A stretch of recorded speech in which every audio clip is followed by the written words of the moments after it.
What's up, cool people? Welcome to another study stream Saturday.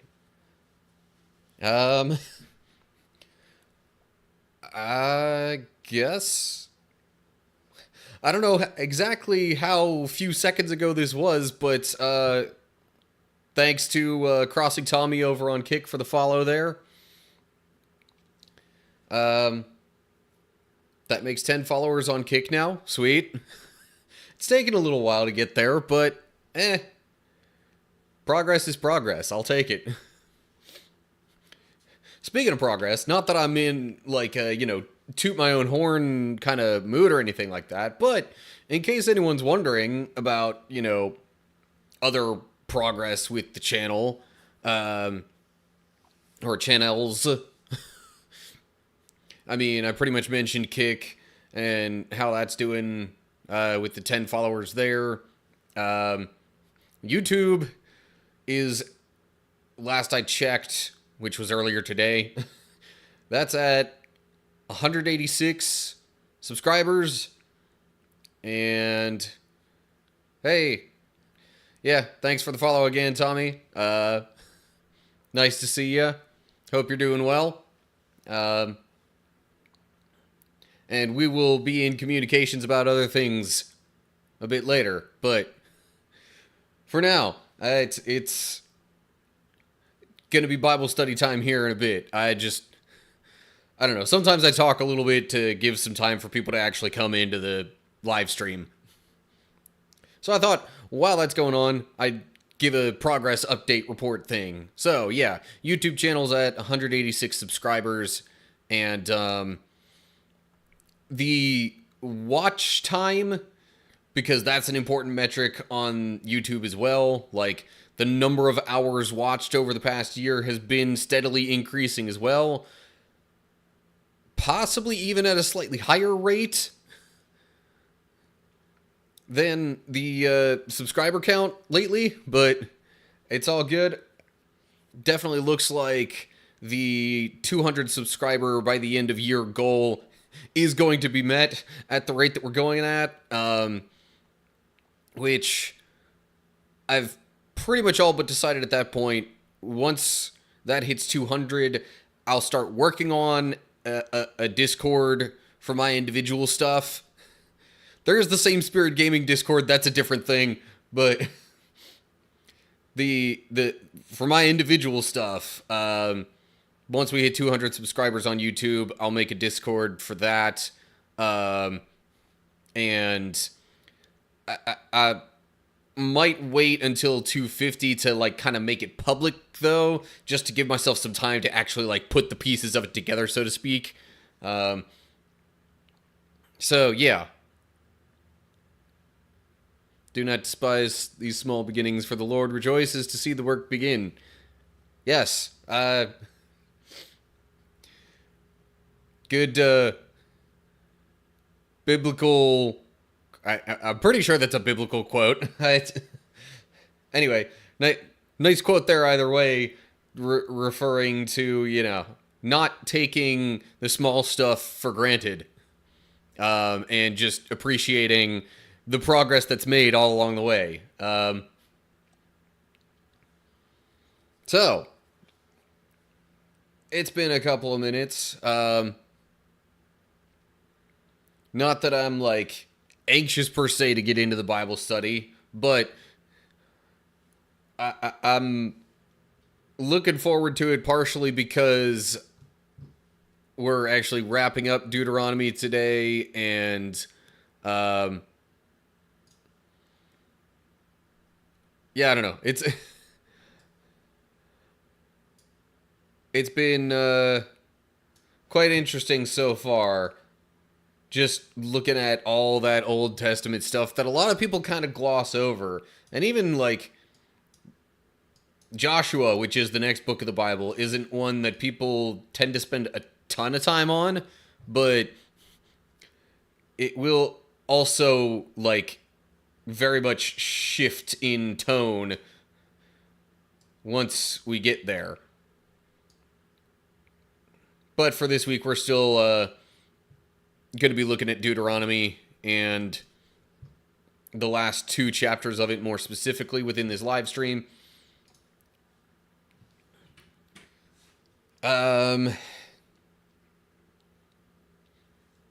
So, for anyone who doesn't know, yeah, that is a little weird that you got kicked. I don't know why, unless that happened when I did the, because whenever I'm doing the Bible study stuff, I kind of have to do a pop-out window of the kick chat. So maybe if that happened when I did that, I don't know. I switched keyboards. Oh, okay. And sometimes things get a little funky when I, like, switch the scenes in OBS for the live stream, like, going from just talking to, you know, my browser window for the Bible study or to video game stuff later on. It's usually just, like, some dropped frames here and there in OBS that shouldn't, like, completely kick anybody out of the live stream. But still, I don't know. Weird stuff happens sometimes. So, I do record these Bible study videos as I'm going through. Do not let that deter you from leaving any comments or questions or whatever in the chat, but just know that I'm doing that as well, so I'm definitely not going to, like, break the flow of any particular section that I'm reading through. Yeah, I definitely didn't do anything different there, so unfortunately I do think that's on your end then, Tommy, and there's nothing I can do about that. Glad you're sticking with it, though. Oh, man. I just wanted to double check that I actually have my phone silenced here, or at least on vibrate. Yeah, okay. No need to have that popping up in the middle of the live stream with, like, the different notifications that I have on there. Anywho, okay. I'm about ready to dive in. I will start recording before I get into, like, backstory context for these chapters, because I like to include those in the eventual edited down videos that I put on YouTube later as well. So, I suppose without further ado, here we go. Alright. So, we are looking at Deuteronomy chapter 33 right now, and obviously big broader context. Israelites left Egypt, have been in the wilderness for like 40 years, but they're about to cross the Jordan River and head into the Promised Land to settle in there. And pretty much the entirety of Deuteronomy up to this point, or at least the vast majority of it, has been Moses, like, telling the younger generation of Israelites about, you know, the covenant and what's expected of them, how they should conduct themselves in various aspects of life, and yeah, just kind of laying all that out and saying, okay, if you stick to this, you will be within God's favor. Things will generally go well for you. But if you disobey and start following other gods, it's going to be bad. So don't do that. I know you're going to eventually, but as long as you can, don't do that. And in fact, the previous chapter was just a kind of a poetic / song breakdown of basically what all is going to happen to the people of Israel in the coming years, centuries. Basically a lot of the stuff that's the Old Testament. But anyway. Oh, hey. Welcome on YouTube, Owl of Nevermore. Glad to see you here. I'm doing well. Yeah, you haven't missed much, just catching people up to speed on where we are in the Bible and the context for this current chapter. So, after kind of the prophetic words of Moses and kind of a God giving another reminder to him of his impending passing on, and sort of like more officially handing leadership over to Joshua, then we get this stuff in chapter 33. So, here we go. Deuteronomy chapter 33. This is the blessing that Moses, the man of God, gave to the people of Israel before his death. The Lord came from Mount Sinai and dawned upon us from Mount Seir. He shone forth from Mount Paran and came from Meribah Kadesh with flaming fire at his right hand. Indeed, he loves his people. All his holy ones are in his hands. They follow in his steps and accept his teaching. Moses gave us the Lord's instruction, the special possession of the people of Israel. The Lord became king in Israel, when the leaders of the people assembled, when the tribes of Israel gathered as one.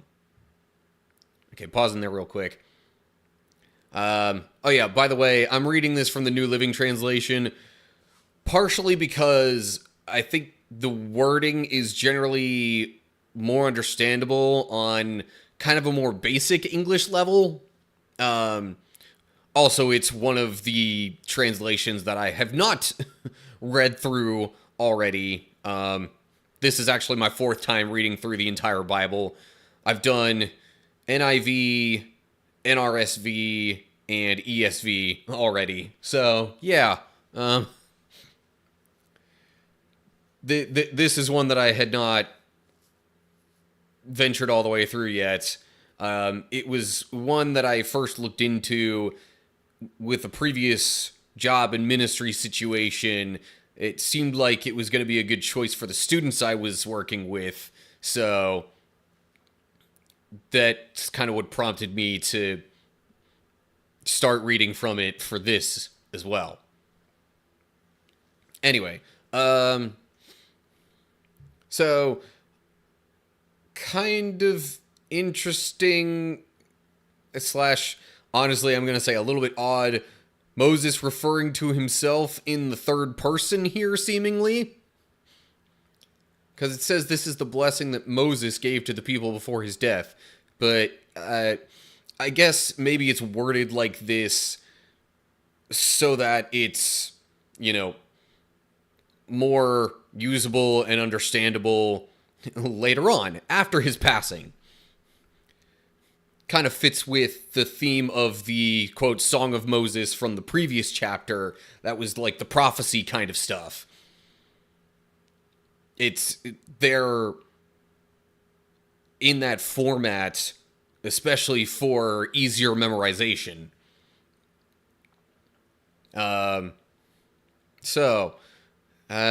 Just kind of in this little section talking about just aspects of God, his goodness, his provision, and what, how he relates to the people of Israel.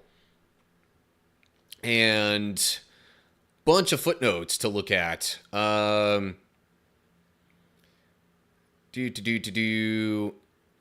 Okay, so the us would have read as them, possibly in like the earliest Hebrew text that they would pull this translation from, but other versions tend to say us instead of them.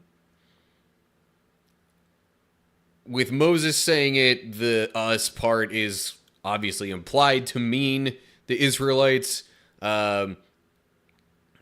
But I guess, outside of that group, them would also make some sense too. Minor detail, not a big deal, in my opinion. Footnote there. Could also read, came from myriads of holy ones. I'm trying to place these footnotes in like the different wordings of them, where they would be within these verses. Okay, I guess this would be replacing the "and came from Meribah Kadesh" part. So that could be "came from myriads of holy ones from the south, from his mountain slopes." It bit different wording there, but it still, again, more so just declaring some of the power, might of God, and just his godliness, for lack of a better word, godlike qualities. Indeed, he loves his people. Footnote there. Indeed, lover of the peoples is what the original Hebrew reads. That some of those word changes make the original Hebrew seem almost more like it could have applied to more than just the Israelites. But I'm not going to say for sure one way or the other on that. But I mean, it's still true that God loves more than just, his specific chosen people. He wants the best for all of us. But, the rest of the people groups weren't necessarily part of his direct covenant.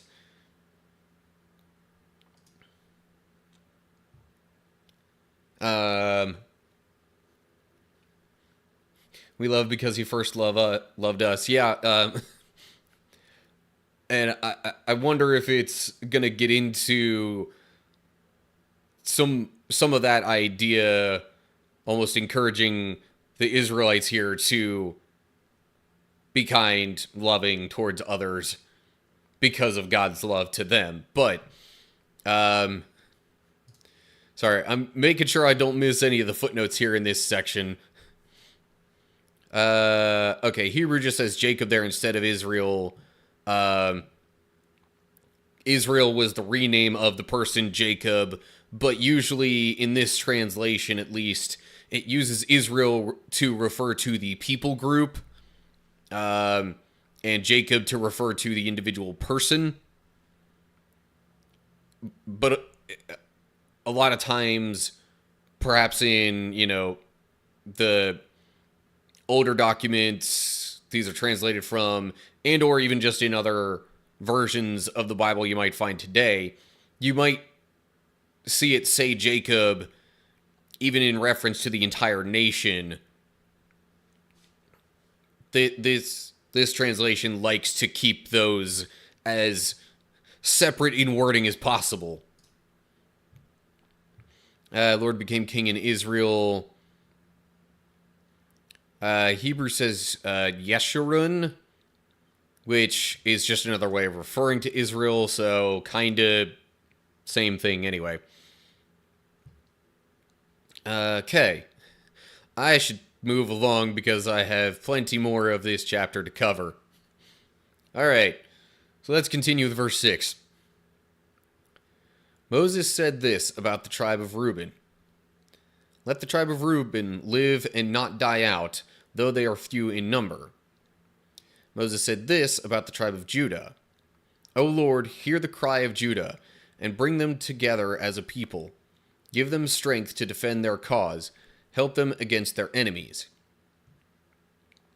Okay, so I guess that first part was kind of just a general statement about the entire people of Israel, but now there's specific words that he's saying to and about specific tribes within the nation of Israel. So that's probably going to be the bulk of the rest of it. Footnote there at Reuben. Hebrew lacks Moses said this about the tribe of Reuben. Huh. So, I mean, it still says directly in there, let the tribe of Reuben live and not die out. So, it's still probably pretty obvious that that statement is meant to apply to them. I guess just because of keeping the consistency of, all right, here's what's said about this tribe as opposed to that tribe, as opposed to that tribe. This might have been added just to keep that structure and that separation a bit clearer. But again, this is all blessings from Moses, so you would assume it's pretty much all going to be positive things that he's saying, slash, like, wishing upon the people. I don't know if wishing is the best word. Blessing really probably is, but still, I didn't want to, like, use the same word as a definition of itself there. I digress. Okay, verse 8. Moses said this about the tribe of Levi. O Lord, you have given your Tumim and Urim, the sacred lots, to your faithful servants the Levites. You put them to the test at Massah and struggled with them at the waters of Meribah. The Levites obeyed your word and guarded your covenant.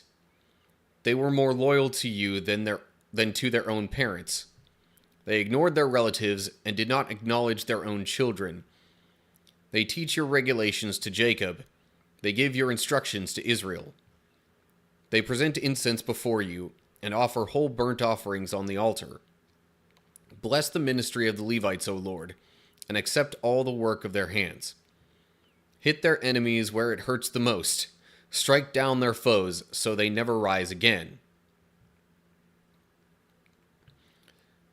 So, some of this stuff in here, I mean, it may have been true to an extent. I don't think this is trying to say that, like, they neglected their families in, doing their work of ministry. But, I mean, there might have even been particular moments where it was like, okay, yeah, the Levites specifically behaved differently than some of the other people around them. Like back when there was sort of a rebellion of sorts against Moses and his leadership. The Levites were kind of singled out then as the ones who didn't follow the trend and even specifically were then part of sort of the method of judgment.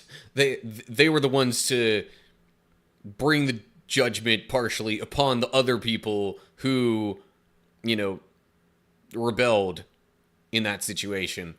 Assuming I'm not getting my, moments and references mixed up. But,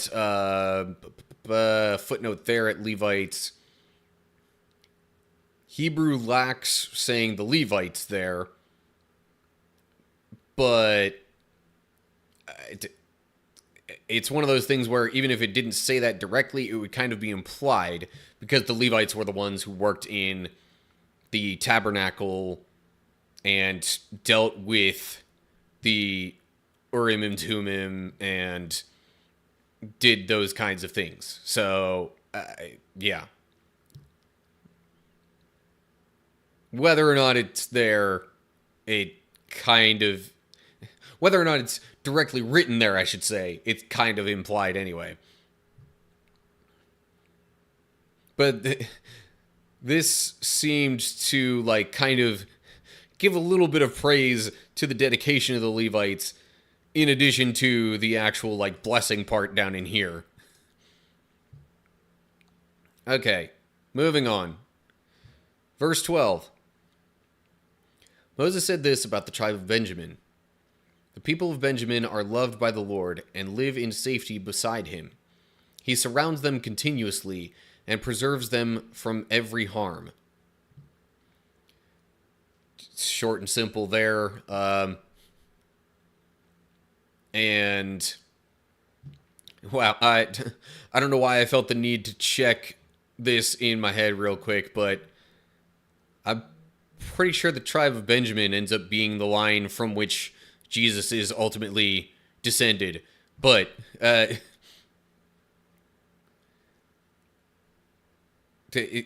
especially with that being the case, it's like, yes, God's favor is for sure on them. Not necessarily like abundantly more than the rest, but that, you know, there must have been something kind of special in some slight way about them for that to be the tribe through which Jesus' bloodline comes. But anyway, all right. Trying not to get too sidetracked on a particular tribe now. So, verse 13. Moses said this about the tribes of Joseph. May their land be blessed by the Lord with the precious gift of dew from the heavens and water from beneath the earth, with the rich fruit that grows in the sun and the rich harvest produced each month, with the finest crops of the ancient mountains and the abundance from the everlasting hills, with the best gifts of the earth and its bounty, and the favor of the one who appeared in the burning bush. May these blessings rest on Joseph's head, crowning the brow of the prince among his brothers. Joseph has the majesty of a young bull. He has the horns of a wild ox. He will gore distant nations, even to the ends of the earth. This is my blessing for the multitudes of Ephraim and the thousands of Manasseh. Because Ephraim and Manasseh were the sons of Joseph, sometimes separately mentioned as like sub-tribes almost within the tribe of Joseph. So, but yeah, with Joseph having the key hand previously in providing for Jacob and, you know, his brothers basically, who were the namesakes of all these other tribes. Yeah,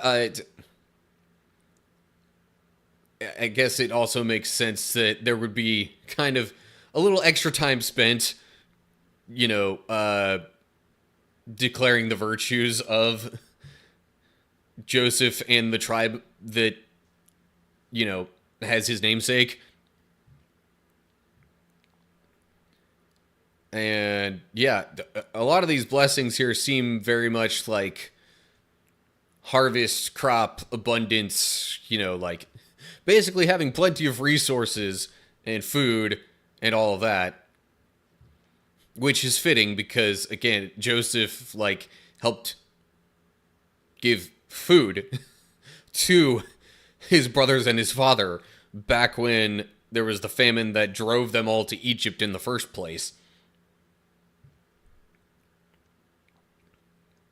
So, interesting if you, like, kind of keep in mind the backstories and things like that of certain tribes or people in general that, like, other things that happen later kind of come around and almost wind up following along the same themes. Anyway, verse 18. Moses said this about the tribes of Zebulun and Issachar. May the people of Zebulun prosper in their travels. May the people of Issachar prosper at home in their tents. They summon the people to the mountain to offer proper sacrifices there.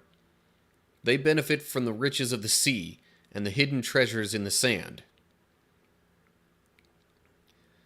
See, that I wonder if it's supposed to play into, like, their eventual, you know, like,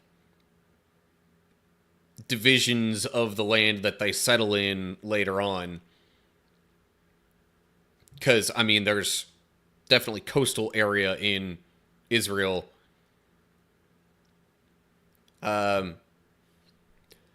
But then I look at Zebulun prospering in travels, Issachar prospering at home.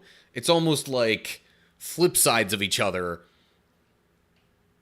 So I don't know if Zebulun. Maybe I should keep this in mind as we read further through the Bible, but it makes me wonder if Zebulun winds up being maybe a bit more almost nomadic of a tribe, or like they're constantly on the move, maybe even like doing extra things to help around them. I don't know. Whereas this would seem to almost imply that Issachar kind of stays put, generally speaking. But anyway, verse 20. Moses said this about the tribe of Gad. Blessed is the one who enlarges Gad's territory. Gad is poised there like a lion to tear off an arm or a head. The people of Gad took the best land for themselves. A leader's share was assigned to them. When the leaders of the people were assembled, they carried out the Lord's justice and obeyed his regulations for Israel. Okay. The lion analogy there is interesting. Makes me wonder a little bit if they were kind of a particular force to be reckoned with, so to speak, within like the armies of Israel.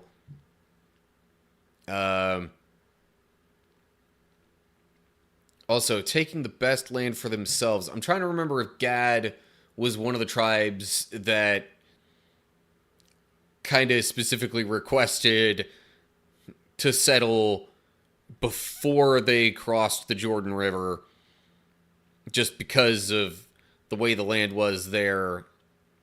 I know it was basically like 2.5 tribes that wound up settling on the other side of the Jordan River, you know, the opposite side relative to the rest of the tribes.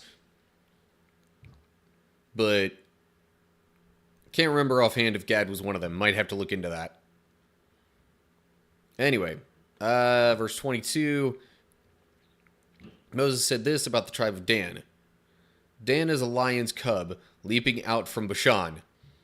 Okay, rather short, but again, kind of implying some sort of might or at least readiness for a fight. Moses said this about the tribe of Naphtali. O Naphtali, you are rich in favor and full of the Lord's blessings. May you possess the west and the south. Okay. Again, with like kind of land more specifically being mentioned,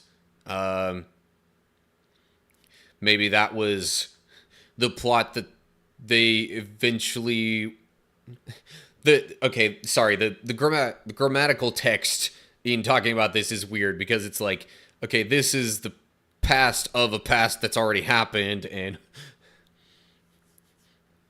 but anyway, makes me wonder if Southwest is where the tribe of Naphtali ultimately settled within the Promised Land. And of course, I do this. This is my left and basically what would be west and south as I look at it, but I realize viewers, that looks kind of east and south instead. But, just, yeah. Thought I'd put that out there for clarification. Okay. Verse 24, and it seems like we've gotten to the last tribe that will be mentioned here. Although there might be another section that's to the broader collection of tribes. But anyway, verse 24. Moses said this about the tribe of Asher. May Asher be blessed above other sons. May he be esteemed by his brothers. May he bathe his feet in olive oil. May the bolts of your gates be of iron and bronze. May you be secure all your days. Okay, bathing feet in olive oil definitely implies riches and wealth, I would say, or at least plentiful resources of things that are definitely on the costlier side. But anyway, okay. I do think with the little break in there that this last bit is meant to be for the broader people group, which is why I sort of paused there. Or at least another reason why I paused there. Okay, verse 26, and we will read through to the end now. There is no one like the God of Israel. He rides across the heavens to help you, across the skies in majestic splendor. The eternal God is your refuge, and his everlasting arms are under you. He drives out the enemy before you. He cries out, destroy them. So Israel will live in safety, prosperous Jacob in security, in a land of grain and new wine, while the heavens drop down dew. How blessed are you, O Israel! Who else is like you, a people saved by the Lord? He is your protecting shield and your triumphant sword. Your enemies will cringe before you, and you will stomp on their backs. So, yeah, now getting even more so into how the people of Israel are blessed to be God's chosen people. And basically some things that the Lord has done and more so will do for them in the future. Probably also, you could think of this as some encouragement for them going into the promised land, because it's like, well, I mean, God's going to help protect you and, give you the might to, conquer your enemies and take over the promised land. And not only that, but there's also, the grain and new wine. So again, having abundant food and resources to live off of. So yeah, let me make sure I get that footnote there. Hebrew says Yeshurun there again. It describes it as a term of endearment for Israel, which maybe something else to look into what exactly the translation of that would mean more directly.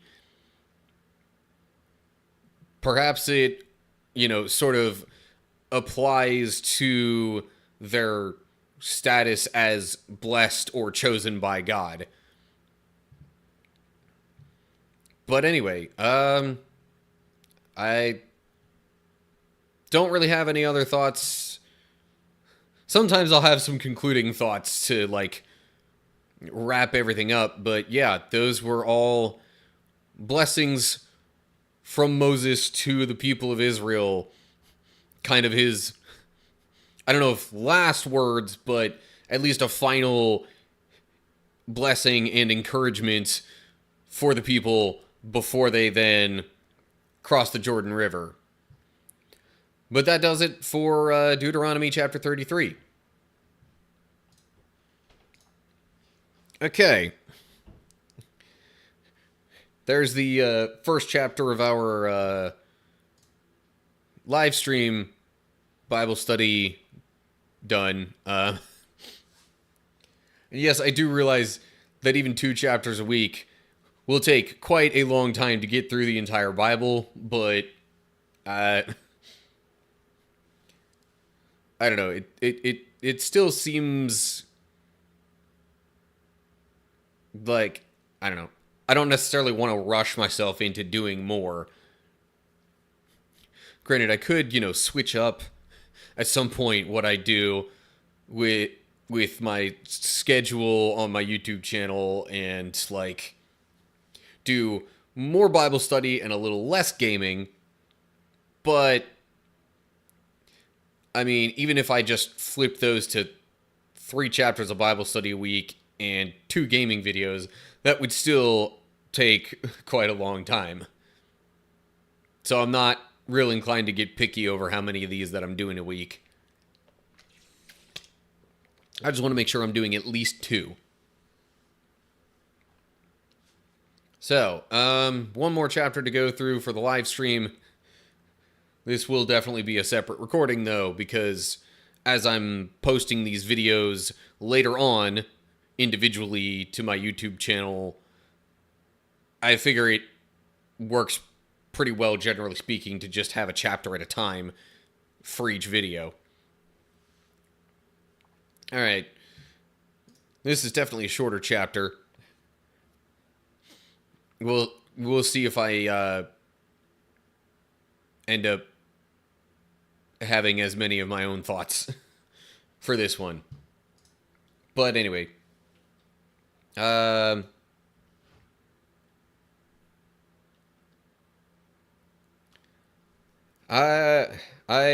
have not tried Opus Clip. I did not realize that was a thing. But the way I'm doing this, it's not just... Like, I'm not just making YouTube shorts or whatever out of these later on. I'm, like, doing, like, full-on 20 to 30 minute, generally speaking, is what I aim for, you know, YouTube videos that I put out there as well. But yeah, occasionally, if I think there's a particular standout point in a certain chapter, I do also make shorts out of those, but I can do those somewhat reasonably well with my own video editing program that I use. Because it actually has a editing mode in there that's designed for, you know, like, phone dimensions. But,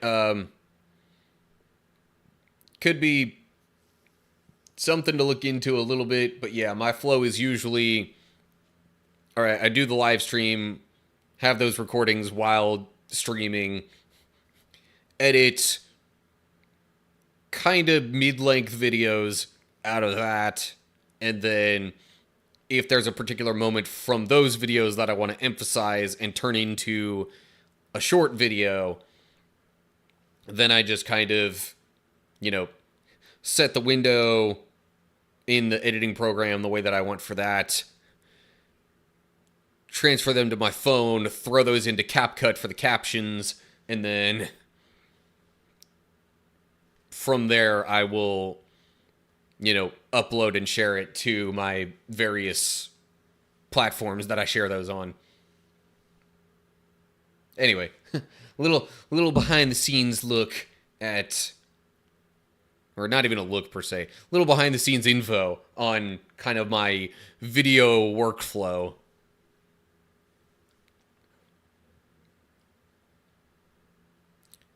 Anyway. Alrighty. Got one more chapter to do here. And then this will actually be the end of Deuteronomy. So, here we go. Alright. So now we're looking at Deuteronomy 34. Kind of a short looking chapter, but, you know, it is sort of just the conclusion of Deuteronomy. Really, you could almost say the entire book of Deuteronomy has been, like, final parting wisdom, encouragement, all that kind of stuff from Moses to the people of Israel before they go into the promised land to settle there. And now we read about the death of Moses and how that comes to pass. Anyway, don't know if there's really much more context I need to mention there. So, here we go. Deuteronomy 34. Then Moses went up to Mount Nebo from the plains of Moab and climbed Pisgah Peak, which is across from Jericho.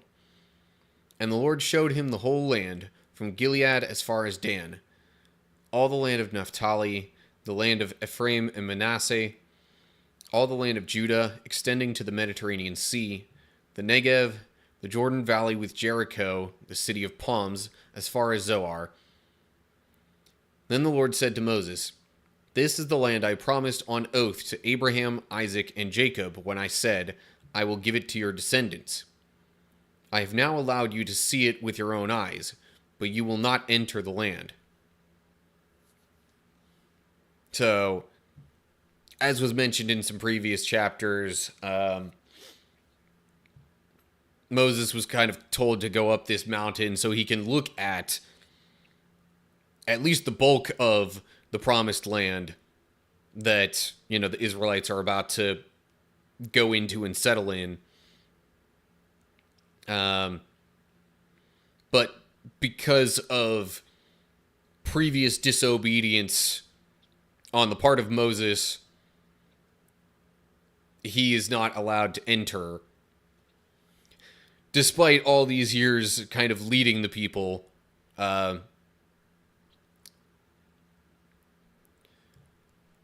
it's one of those things where it seems like a bit of a shame, but at the same time, like,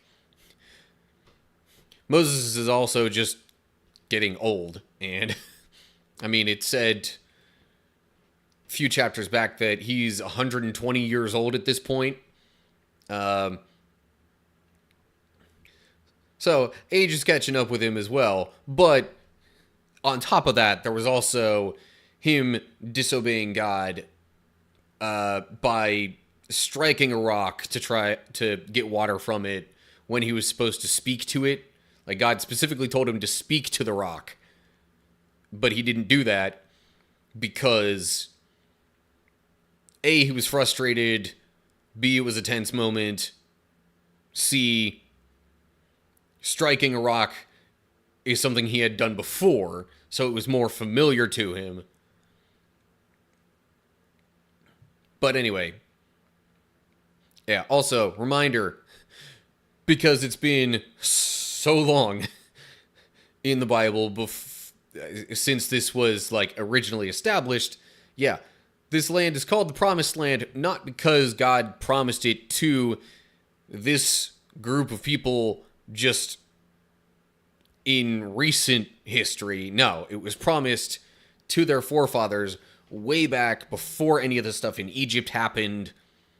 And really, actually, Abraham, Isaac, and Jacob had lived in this land prior to the famine that sent them to Egypt, and then the hundreds of years of slavery, and then, God delivering them from there, and them roaming about the wilderness for like 40 years. So, yeah, it was promised initially to Abraham, Isaac, and Jacob, not just to the, at this point in the story, current generation of Israelites. I mean, yes, since they're descended from, Abraham, Isaac, and Jacob, they are part of this promise as well. But, it's more so God, showing his loyalty and basically keeping his promises to their forefathers more so than it is, because, they did something good or he promised it to them. But I digress. Or not digress, I don't know. I feel like I've carried on long enough on that point. Footnote there at Mediterranean Sea. Hebrew says the Western Sea, which would sort of be implied as the Mediterranean anyway, because that's the sea that's west of Israel. Especially modern day Israel, but like a lot of modern day Israel was the land they were about to settle into. Okay, so Moses gets to see the land from up on Mount Nebo. And then we get to verse 5. So Moses, the servant of the Lord, died there in the land of Moab, just as the Lord had said. The Lord buried him in a valley near Beth Peor in Moab. but to this day no one knows the exact place. Moses was 120 years old when he died, yet his eyesight was clear, and he was as strong as ever. The people of Israel mourned for Moses on the plains of Moab for 30 days, until the customary period of mourning was over. I felt like emphasizing the Lord buried him because, I mean, first off, that also makes more sense than why no one would know the exact place. But also, like, because Moses was up there on the mountain, kind of separate from all the rest of the people. But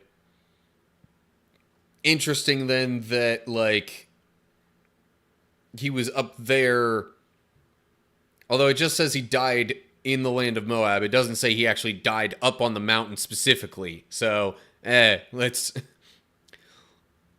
not assume that, like, the Lord plucked him up off the mountain and buried him down in the valley. Not that God couldn't do that, but let's try and keep it as logical as possible. And since it doesn't specifically say that he died on the mountain, then this makes a little more sense of where he seems to have been buried. Footnote just says he buried him in the Hebrew. But since the Lord was the last person being that was mentioned, the typical rules of grammar would state that he is implied as the Lord. Some Greek manuscripts read they buried him, though, which would have implied that the people did, but that makes no sense out of why no one knows the exact place, unless it was just lost throughout the generations. Yeah, true, if he died on the mountain, then anyone would see the promise. Yeah, but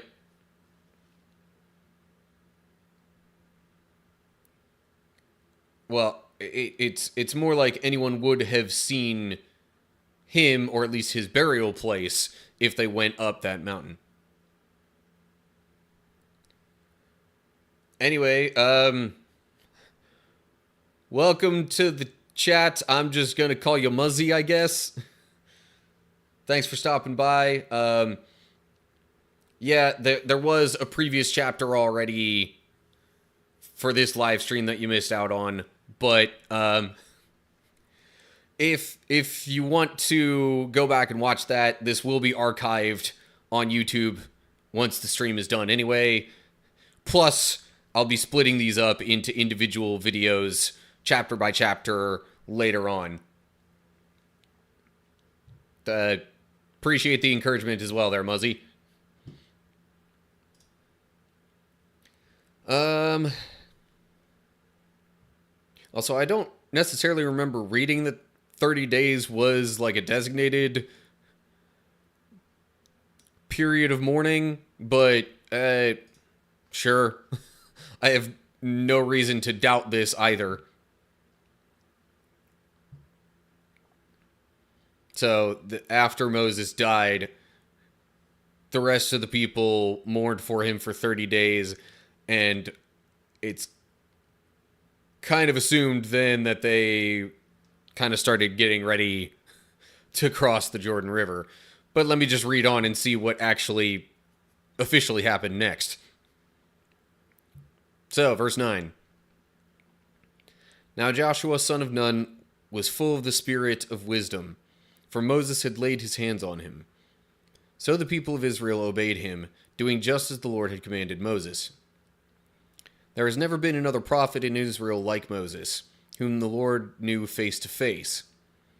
The Lord sent him to perform all the miraculous signs and wonders in the land of Egypt against Pharaoh and all his servants and his entire land.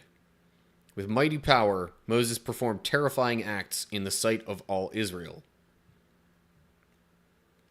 in case you needed a reminder of why Moses was, important and some of the things that he did, aside from just leading the people through the wilderness. So yeah, leadership baton has officially been passed to Joshua. And it says he was full of the spirit of wisdom, so it's not like he was any less capable of leading the people. He just didn't necessarily have as close of a direct connection with God as Moses did. And it says face to face there, like it said previously, like back when the Ten Commandments were being written, that nobody could actually see the Lord's face and live, so it's more like a figurative face to face, just so we're clear. I mean, Moses did see God, like, from behind. There was the whole deal where it's like Moses was in a certain little, I don't know, nook or whatever you want to call it on Mount Sinai. God, covered that up as he passed by, but then once he was done passing, took away his hand, and Moses essentially got to see the back of God. But yeah, as far as face to face, that's still not really quite so literal. More of like the figurative, like they knew each other on like sort of a personal level. So, yeah, that wraps things up for really Deuteronomy as a whole, and what I would call the Moses saga of the Bible. And after this, we get into Joshua, or the book of Joshua, and then the people cross the Jordan River and start settling in the Promised Land. But that does it for now. So, yeah, definitely a shorter chapter there. But that's okay. I like those sometimes. Okay, I did not miss any footnotes there.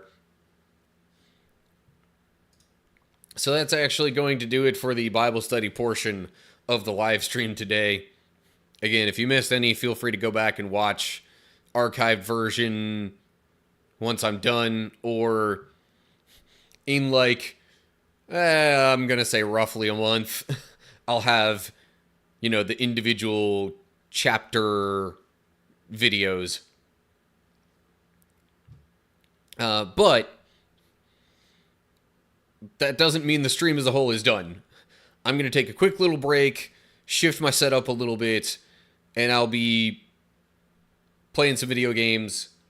But, oh shoot, I had not clicked the correct program there before using my keyboard shortcut. Anyway. So yeah, while I'm playing the games, it's definitely still open for discussion. Just more of like a free-flowing kind of thing. Whereas this, I feel like it tends to be a bit more focused and structured and related to what's being read for the most part. Not that it doesn't ever trail off on tangents, but it just because I'm mentally in like, okay, here's what we're looking at kind of mode, I tend to bring it around to that a bit quicker relative to when I'm not focused on Bible study and it's just open discussion, which is about to come up here. But anyway, so thanks for watching thus far. If you're interested in further discussion on the live stream, feel free to stick around. It'll just be a couple of minutes while I, set up for the rest of the stream. And then, yeah, it's gameplay and open discussion. The game that I will be playing is called Digimon Survive, which perhaps I should note, it is a rated teen video game, very story driven. There is some foul language throughout it, and I will admit I do not necessarily shy away from that. But it's just because it's part of the game. It's not like that's what I typically do and how I would typically talk, but because it's in the game, like, I don't know, it's one of those things where I personally am not going to say, oh, nobody should have any dealings with this because there's bad language in it or whatever. But yeah, so the game that I'm going to play here in a little bit is Digimon Survive. If you're familiar with Digimon, it's set in that overall kind of universe, so to speak. But again, very story-driven, almost like interactive novel at some parts. And I'm very far along in a particular story path there. Have the new Batman on Xbox. Which new one are we talking? I'm trying to think what the newest Batman would be. I mean, the newest one I could think of off the top of my head would have been Arkham City, but I don't even know if that's the Batman game series you're talking about.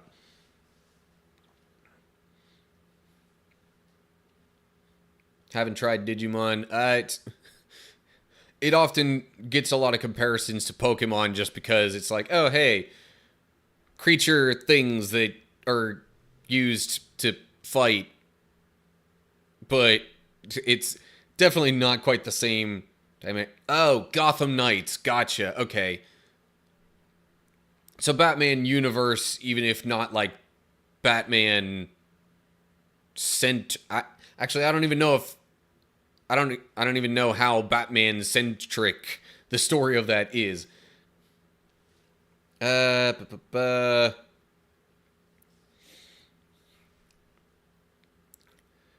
yeah, I do somewhat tend to shy away from comparing Digimon with Pokemon because they do seem to strike rather different tones and stories and whatnot. Digimon honestly tends to get a bit darker with its storylines. But also, like, personally, I would say the characters are a bit more interesting, bit more different from each other, and definitely different from, like, you know, typical Pokemon, like, nearly always positive, yeah, let's go, teamwork kind of personality. So anywho. Alright. So, yeah. Once again, give me a couple minutes to shift the setup, and then I will be back with Digimon Survive. Also, while I'm at it, just so you're not here listening to nothing in the meantime, let me throw on some music once more. I'm trying to figure out, okay, I've got another, like, kind of darker, broody almost bit of music that could very well fit the tone for Digimon Survive. So, yeah. I guess I'll play that.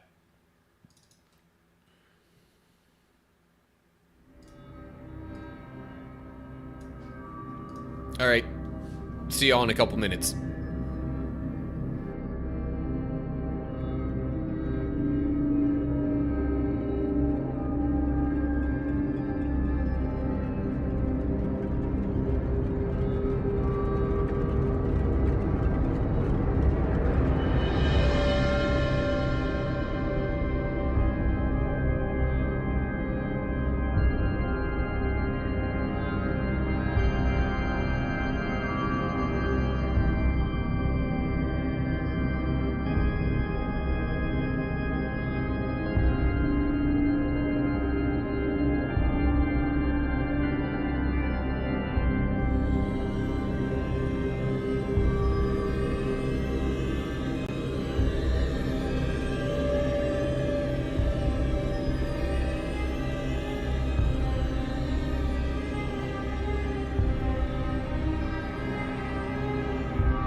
Okie day, here we go. Time for some Digimon Survive.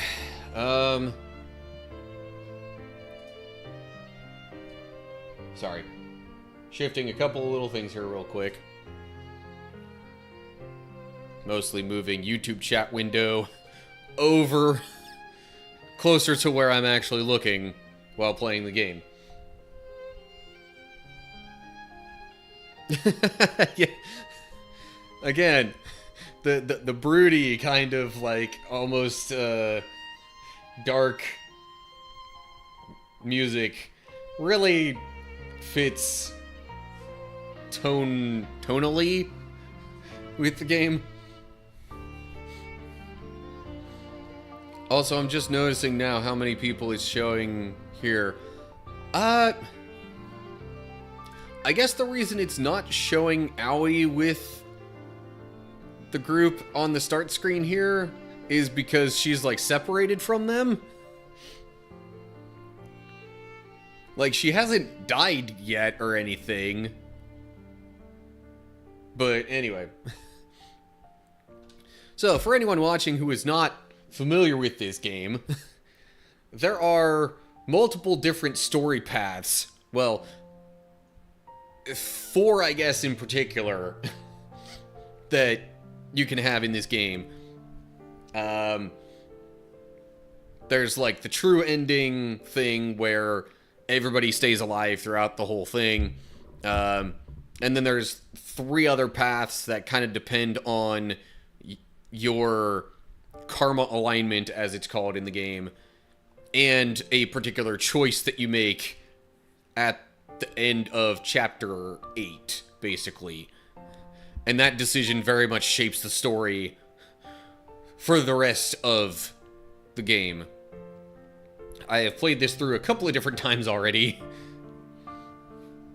This is going to be at least the start of part 11 of the wrathful path, which is kind of more the, like, reckless, I would say. Most of the responses that I've chosen to get this path have been more of the reckless sort. But anyway, once this starts, it's gonna get directly into a cutscene here, which is why I'm sort of explaining things before we get into it. But anywho, okay. Here we go.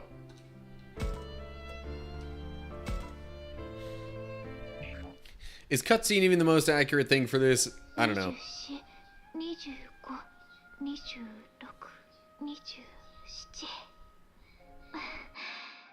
全員分揃ってる。早く職員室に提出して帰らなきゃ門限に間に合わない。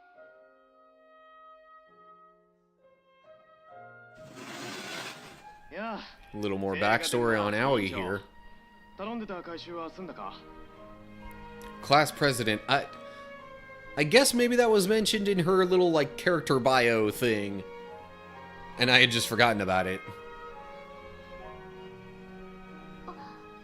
先生、はい、どうにか集まりました。しかしこのクラスはお前がいないと回らないな。そのプリント集計だって委員長と副委員長、そして日直の仕事です。そうだよな。たく他の子らはどうした？集計するのは一人じゃ大変だったろう。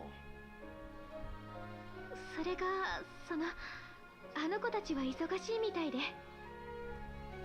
しょうがないな、あいつらは。そうやってまたお前一人に押し付けて。平気ですよ。いつものことですし。So Aoi's in one of those, like, do the whole group project by yourself kind of situations almost. Except it's not a project per se, it seems like. そういうのも良くないぞ。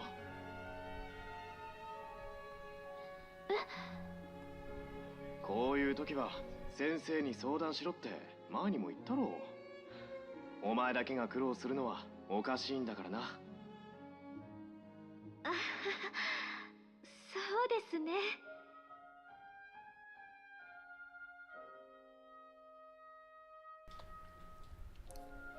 It's true. This isn't normal. Why does this keep happening? Why won't other students work with me? I should listen to the teacher. It's unfair that I'm working myself to the bone, alone. Not that he ever scolds them for slacking off. He just keeps telling me the same things over and over. But it's too hard for me to say anything to the other students. Speaking up for myself has always been so hard.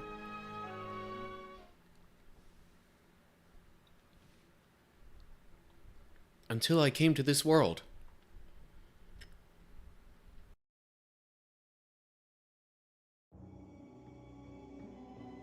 私どうしてあの時のこと。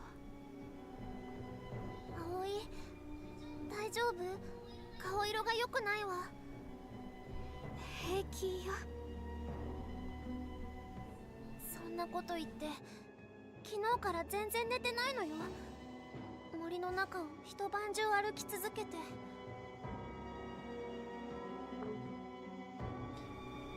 That's true. Time feels a little strange right now. Feels like only moments ago I was in the library. Why was I walking out here in the first place? ねえ、もうみんなのところに戻りましょう。きっと心配してるわ。みんな。そうよ、みんなよ。タクマやミノル、カイトにミユ、教授だって。Okay, hold up. Labramon definitely said Mew in the mix there, but the subtitles or captions or whatever didn't mention Mew. Like, come on. みんな葵を待ってるはずよ。私だって図書館で葵の姿が消えてるのに気づいたとき、どれほど心配したか。さっきさんは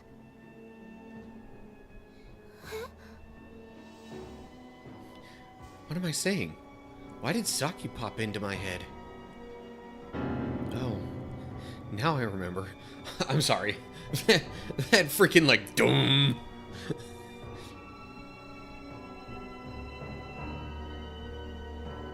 Anyway. Now I remember. Saki died, and I felt so sad. So much regret. I saw her at the library, but then she disappeared again. No, that wasn't the real Saki. But it's still true that I failed to save her. Saki's gone because of me. That's why I'm out here. ダメよ。私、みんなに合わせる顔なんてない。どうしてそんなこと。Even Labramon doesn't really... No. Labramon cares about me. I know that much. That's why Labramon came looking for me. I can't reject that kindness. But then what about Saki? Saki let go of my hand. She rejected me. And my feelings. 葵、さきのことであなたがとても悲しんでるのは分かってる。Okay, real quick, apologies if you're hearing extra stuff in the background. There is actually sort of an event going on in town that seems like maybe there's something going on at the park across the street as part of that. I'm hearing somebody talking. I assume it's from there, but anyway. Just thought I'd pass that along in case there's other unexpected audio coming through. でも一人で思い悩まないで。私には本音を言って。全部話して。私の本音。そうよ。葵が不安に思うこと、辛いこと、悲しいこと、私には話してほしいの。 No. No. If I'd saved Saki, none of this would be happening. でも私が本音を伝えたら輪が乱れるじゃない。先生もクラスのみんなも困るじゃない。 Why is she bringing up the teacher? I mean, I guess you could say the professor is... I don't know. 葵 But yeah. My thoughts exactly there, Labramon. クラスって。そうよ。私が全部飲み込んで我慢する。 Oh, jeez. 私はクラスの No. 守ったの。 That's... I don't think that's what you're supposed to be taking away from that. That didn't protect Saki. Because I'm weak. I held back too much from her. Because I was the same old me. I was the me from before, from our world. だから今度こそ私は私を卒業するべきなのよ。もう二度と。 Oh, she was still talking. Oh 葵 well. 我慢するだけの私、遠慮するだけの私、そんなものみんなを守るのに邪魔だもの。そうだわ。最初からもっと強く主張すべきだったのよね。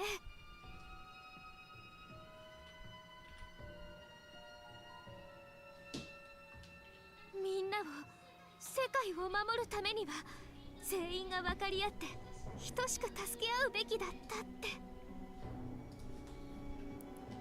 そうすれば絶対にサキさんを助けられたもの。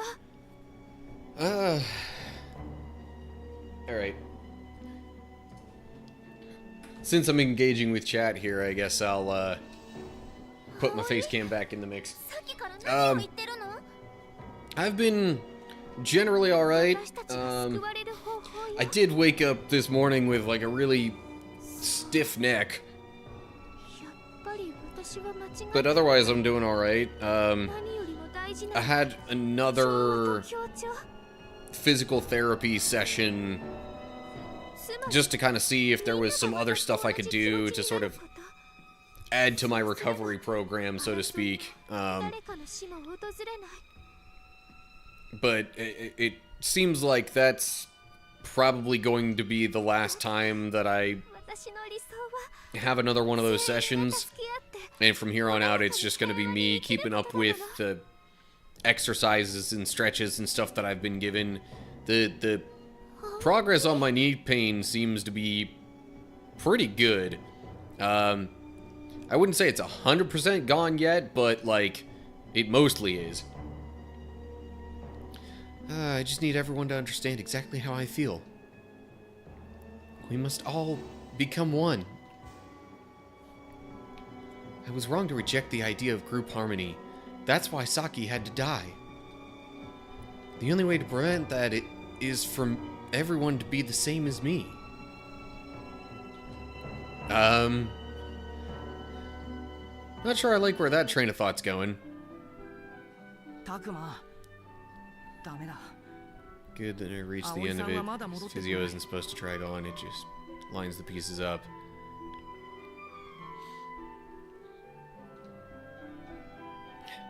Minoru's obviously upset. No kidding. Not just him, but Kaito and Mew too. Not to mention me. No one's seen her since the battle yesterday. Okay, so it's been an entire day since the whole library thing from the previous chapter. We were able to avoid the oncoming fog and make it back here. We hoped she'd be back by the time we were, but that didn't pan out. 一体どこに行っちゃったんだ、葵さん。くそ。 There's some of the language, unsurprisingly coming from Kaito. He seems the most inclined to use it.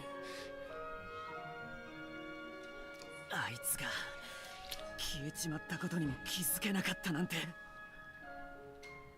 カイトのせいじゃない。それに僕も同じだよ。先のことで葵さんが精神的に不安定になってたのも分かってたのに。 Started taking some story-based photography in a small little group. Everyone keeps pestering me to make my content more edgy and risque. 葵さんから目を離した。 Why though? Story-based photography. So, like, just trying to use the pictures as a way of telling a story?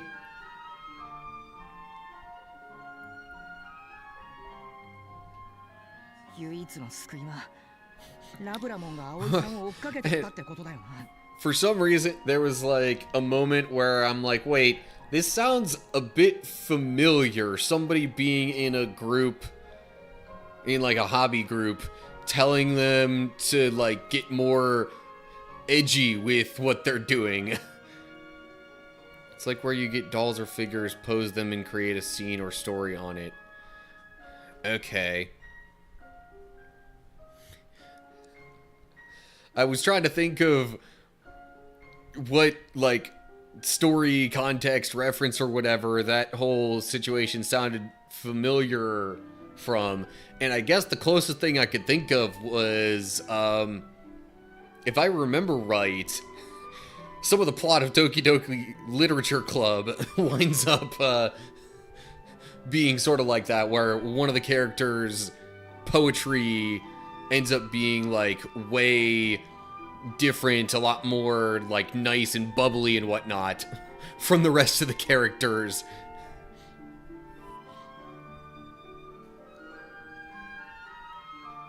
Anyway, true, as soon as we noticed she was gone, Labramon went flying out of the library. And they haven't been back since then. Okay, wait, what was the context for that? At least we can rest assured that Labramon went after her. Right, okay. きっと今頃はラブラモンが葵さんのそばについてると思うけど。 But yeah, like... Sorry, back to your photography stuff there, Owl. Yeah, like...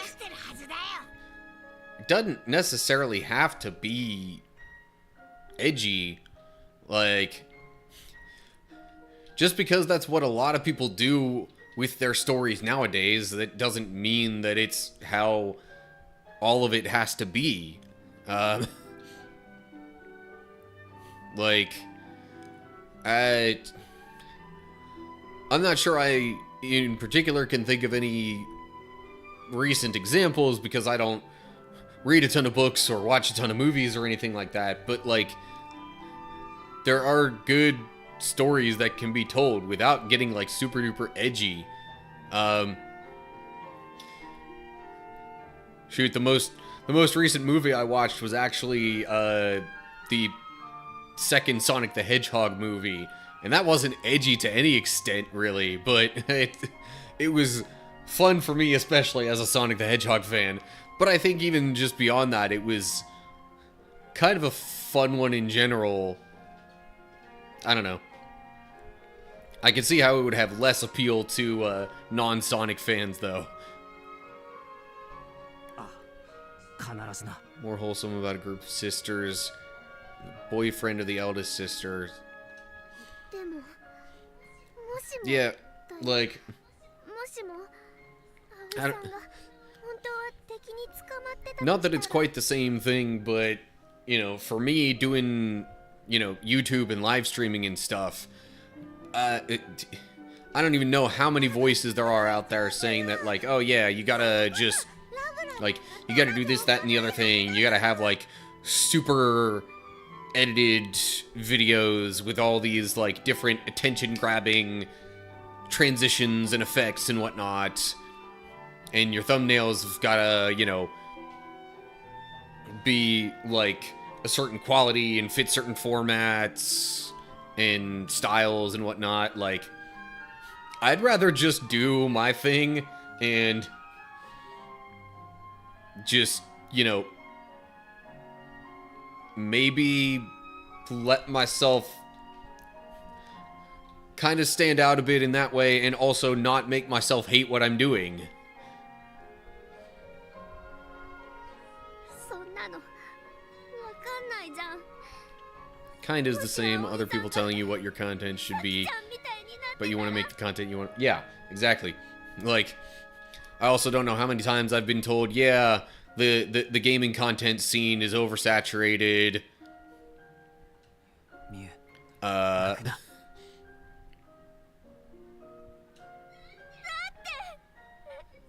ちもう嫌なんだもん。誰かが死んじゃうのも怪我するのも見たくないよ。おいおい、まだ葵がそうなるなんて決まってねえだろ。 yeah, technically they don't know for sure what happened to Aoi, but the longer she's away from them, the worse that the worse that her prospects would look, I guess. Then again, I mean, how long was the group separated from Kaito and Mew when they first got to the Digimon world? I don't know. I believe Aoi's safe, but I also understand how anxious Mew feels. すまない。彼女が姿を消したのは私のせい。 Yeah, Haru slash Renamon.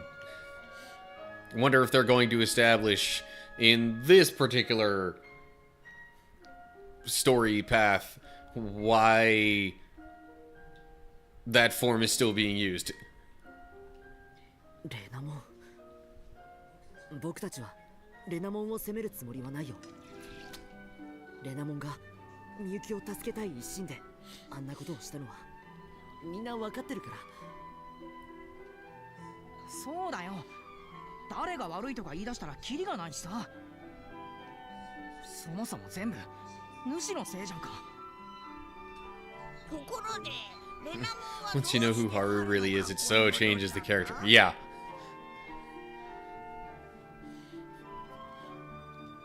Like, especially going back to, like, earlier stuff in the game, it makes that, I guess, more easily understood. Okay, so they are going to get into, like, why'd you go back to looking like Haru? 君はその姿でいるのが苦痛なのだと思っていたが。 Yeah, I thought it was kind of embarrassing to be in that form.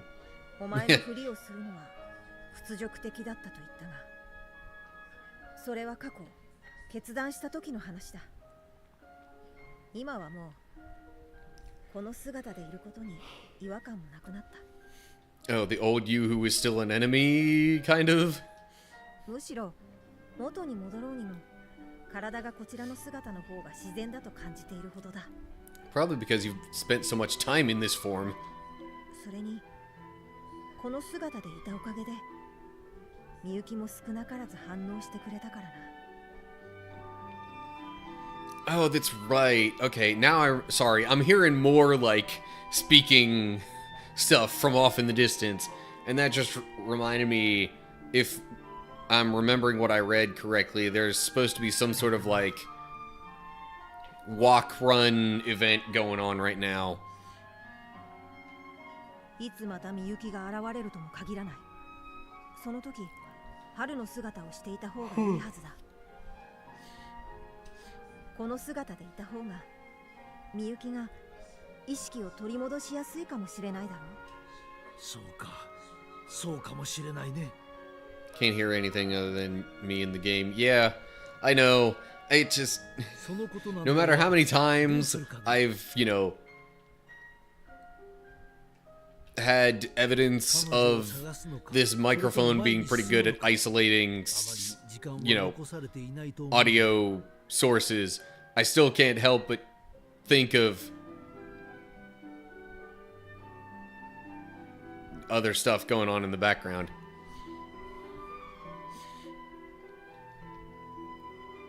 If you didn't hear the, like, air horn that just went off, then you're probably not going to hear anything else that I'm hearing. You could look for an hour or forge ahead. but we hardly have time for both. 前に進むって。残った我々の脱出を最優先する。当初の作戦通り、みゆきくんを取り戻すということだ。そのためには、葵くんを諦めるという辛い決断をしなければならない。Did not hear the air horn. Okay. So, yeah. And odds are, you're just gonna hear me in the game and nothing else. はあ、てめえふざけんなよ。自分が助かりゃそれでいいってのか。やめて、お兄ちゃん、落ち着いて。教授は間違ったこと言ってないと思う。ミュウまで葵を見捨てろってのか。違うよ。うちも葵さんが生きてるって信じたいけど、朝になっても葵さんは見つかんないし、霧も迫ってて敵もうじゃうじゃいて。 And here's where I start feeling the early work shift. それでも葵さんが絶対に無事だって言い切れる？まだ生きてるって思う？そりゃ絶対とは。だけどな。あてもなく探したって危険なだけじゃん。さっきも言ったけど、うちはもうこれ以上誰も失いたくないんだよ。 So best to try and make our exit as quickly as possible, I guess is what Mew's saying. Mew has a point. We should probably keep going before we lose someone else. Yeah. 彼女を追い詰めた私が言えることではないが。 Again, sometimes I should just not bother with my own thoughts and let the characters basically say what I'm thinking instead. お前たちの諦めの悪さと絆の深さはまだもがく余地はあるんじゃないのか。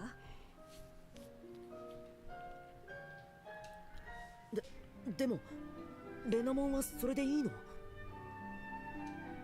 それはどういう意味だ？いや、だってレナモンはてっきりみゆきを早く助けに行きたいもんだとばっかり。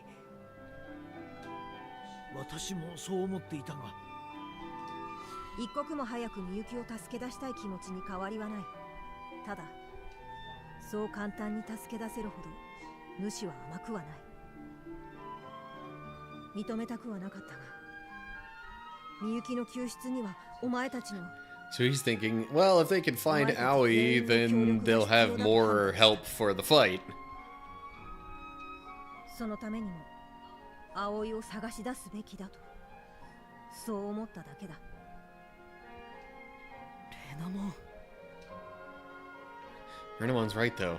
There's only 5 of us in Agumon left.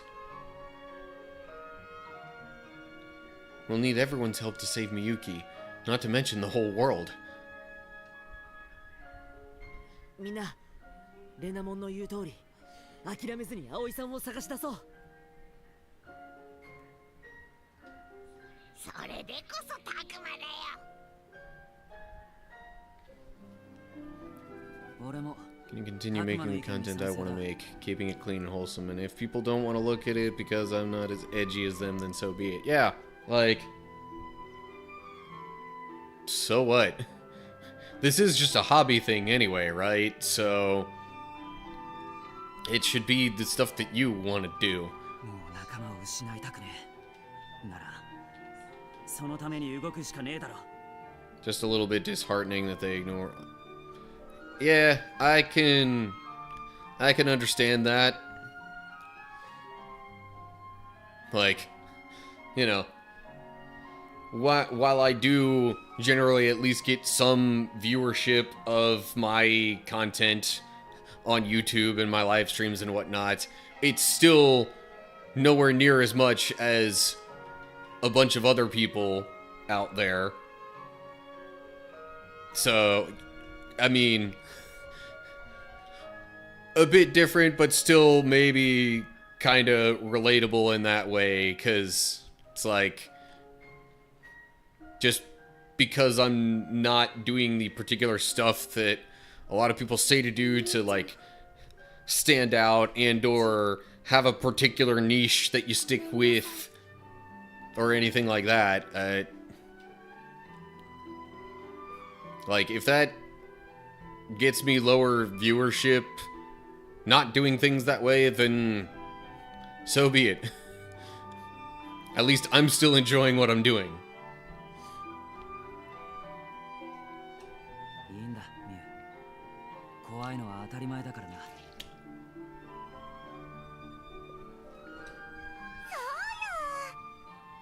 安心して。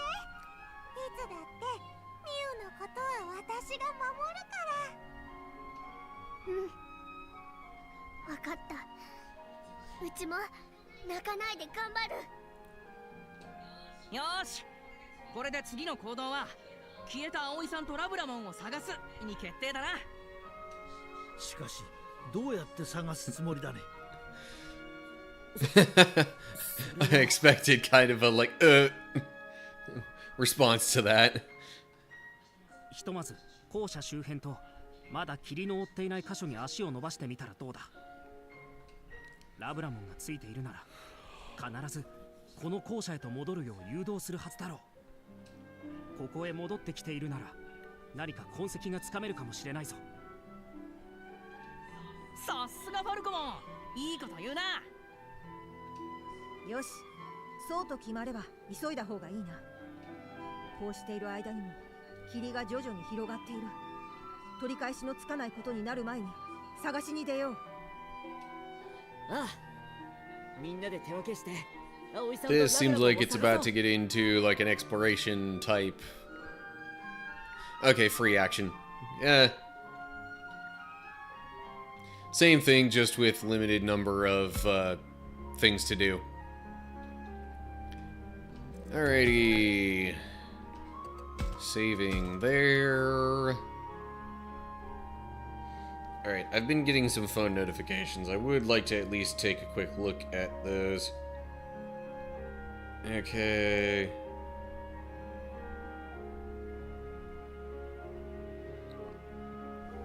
Nothing important. So, did it actually mention interview with a certain author, Cutter?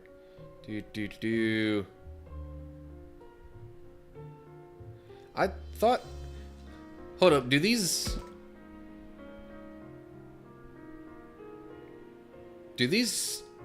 like character descriptions like sort of change as you go throughout the game? I don't know, I haven't paid much attention to that. Anyway. Alright, well, per my usual, I'm checking the empty areas first.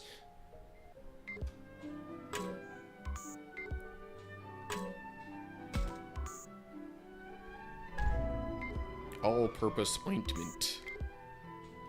And then it's just the regular stuff in the room that shouldn't really have anything new. Never look at those pages other than to check affinity. Yeah, same pretty much.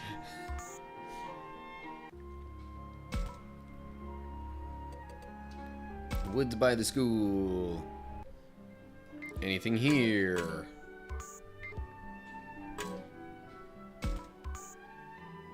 Oh, hey. Fighting time. Alrighty.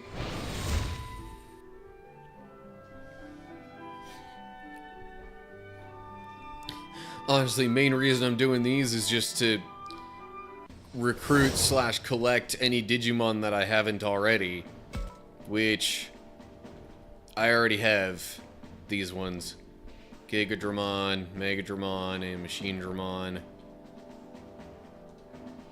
Pretty sure anyway. There's Machine Dramon. There's Gigadramon. And there's Megadramon. So yeah, I have all them already. What enemy levels am I dealing with here? We got, okay, 34 to 40. So, I'll get a couple of my higher level troops in there, but then also a few lower levels. Because I can.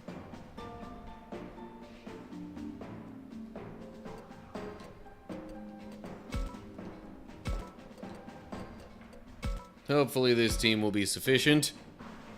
But yeah, since I don't have to recruit, or basically since I already have all these wild Digimon in my team, then yeah, I'll just focus on leveling up the other wild Digimon. Alrighty, auto battle time.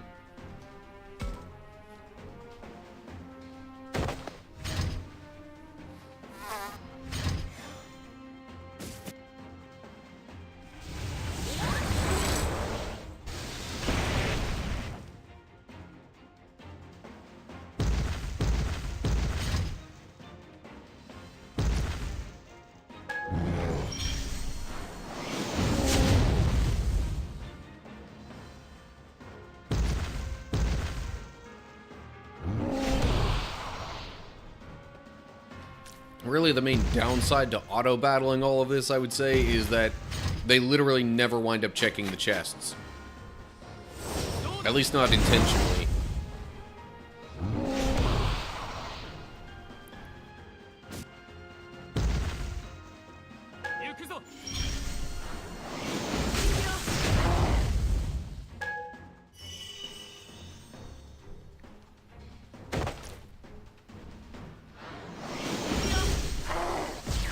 One had a box miniature Funko. She has it.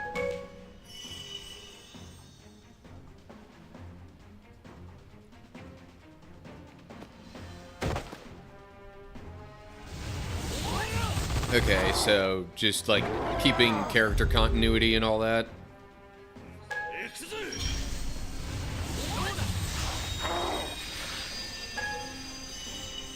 But yeah, definitely important if you're going to be trying to, you know, use your photos to tell/aid in a story. Good grief. This is why I have some higher level Digimon in the mix.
Yeah, if I didn't have this on auto battle, I probably would have tried a bit harder to, you know, avoid clumping my Digimon together and having a bunch of them get wiped out by Machine Dramon all at once.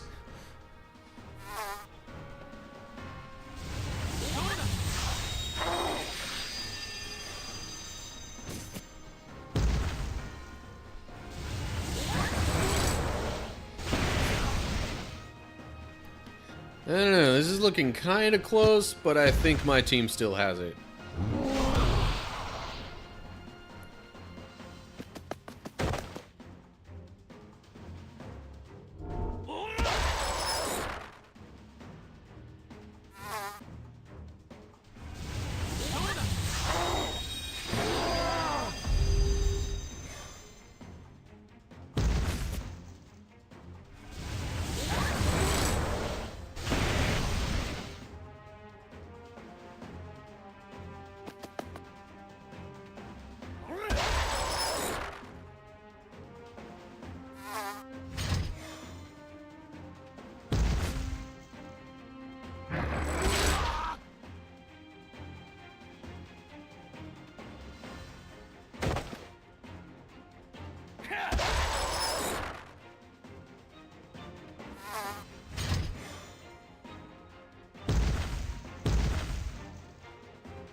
Okay. And that's why I included the higher level Digimon.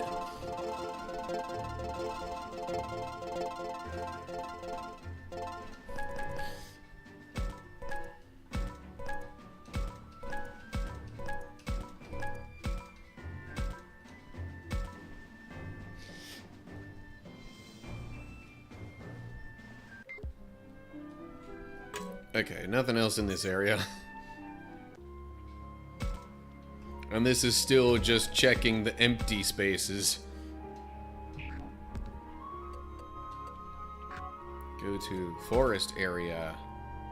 Huh.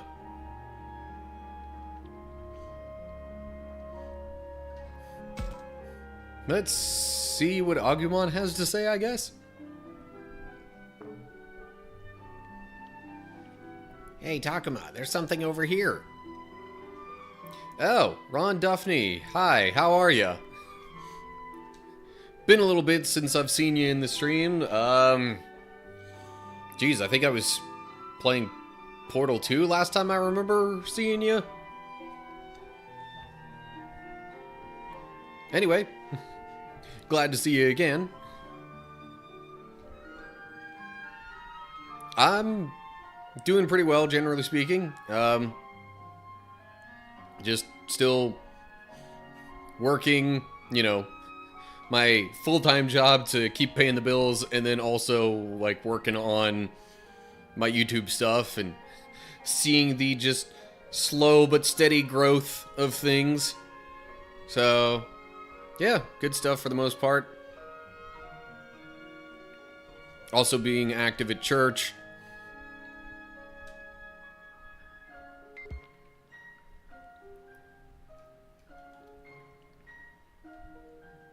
Okay, wait, so what did, am I supposed to be doing something here? Something over here. Oh, I guess I gotta pull up the camera for this.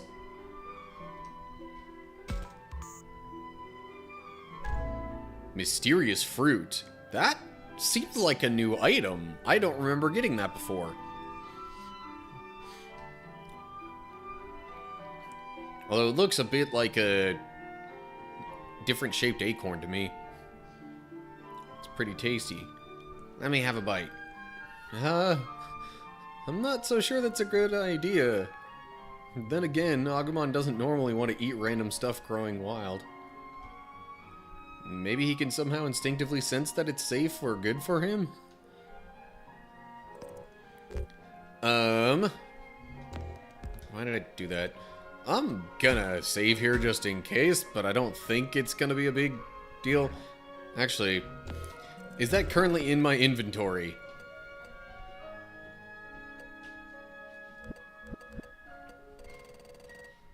I would have figured it would be one of these kinds of things if it was, but maybe. Or is it a key item? Yeah, okay. It's considered a key item, maybe because it's only relevant to this particular moment. Yeah, so this isn't even one of the, like, stat boosting food items. It's just, I don't even know what it is. Let's see what happens if he has it. If you want to eat it, then go ahead. But spit it out quick if it tastes weird. Okay. Nom, nom, nom.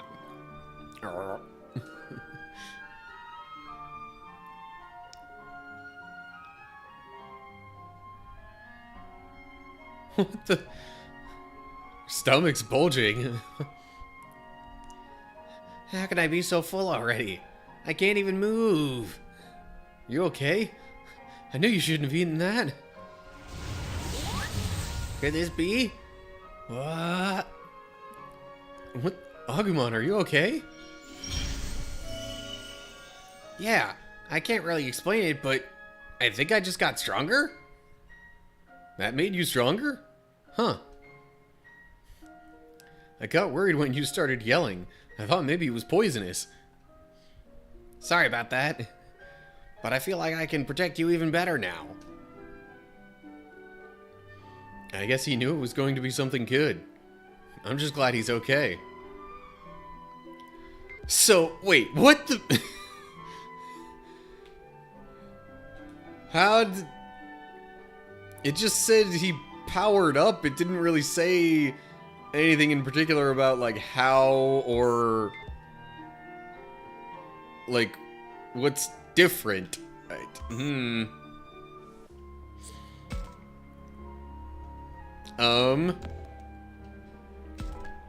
I don't know if even looking at his stats would really make it obvious, because I don't normally pay much attention to his stats. Honestly, for a second, I thought it was going to be some, like, evolution chain thing where it was going to, like, unlock the other stuff, but no, that would be too easy. And I'm sure there would be all sorts of information about that in the guides if that was the case.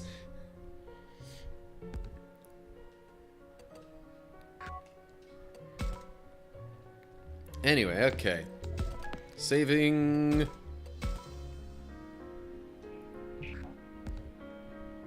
Okay, so we got Minoru, Kaito, the Professor, and Renamon.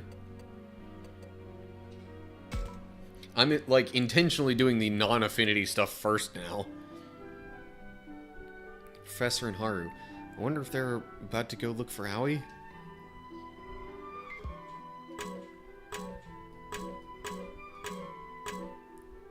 Okay. Not showing that there's anything that I would need the camera to look at. But I felt like looking just in case. And I assume a lot of the descriptions of other items in the room will be the same that we've had before. Takuma, I'm sorry about before. I didn't mean to throw Aoi under the bus. It's okay. Given the situation, I can see how you were being realistic. Even so, in light of all the friends you've lost, it was a cruel thing to say. I regret bringing it up. Akiharu, you need not apologize. I'm the reason she's missing in the first place.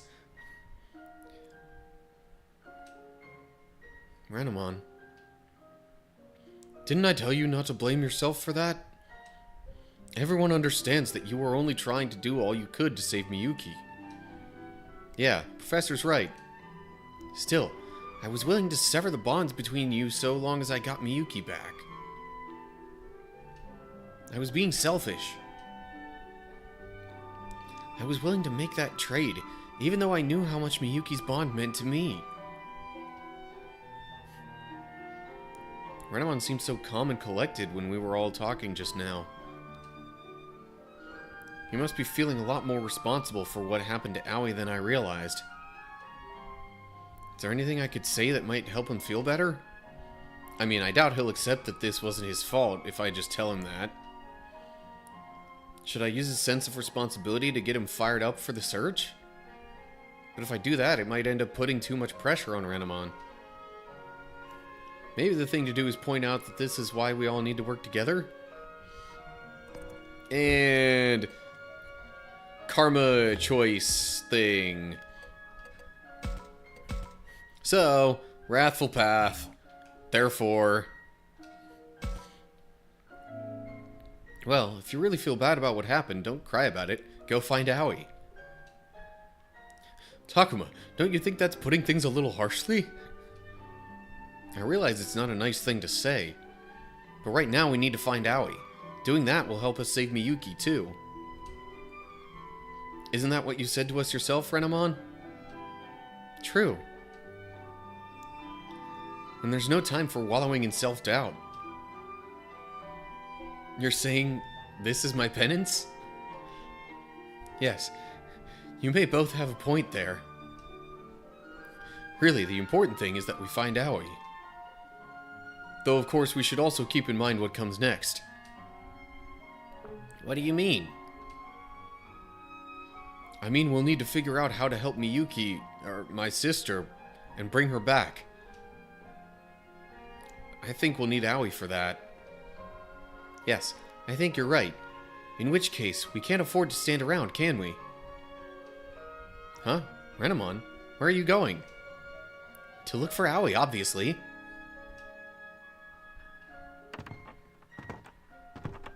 He just went off on his own. Maybe he's still not comfortable being around us. Perhaps not. As he is now, however, he's likely quite safe on his own. Oh, that reminds me, Takuma. I found this over there. I feel you should keep it. 3 large sincerity melons, okay? Thanks a lot. I really appreciate it. I still have not used a single one of those in this game. Not even a single stat boosting item, period, I don't think.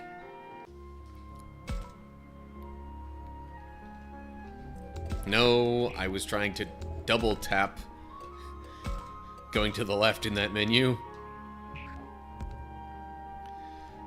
Okay.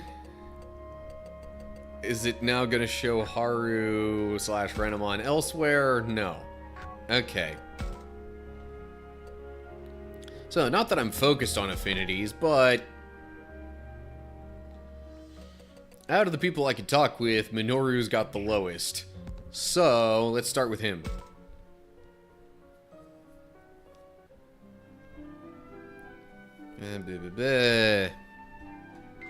Anything else to find around here? Boost bushel. Eh.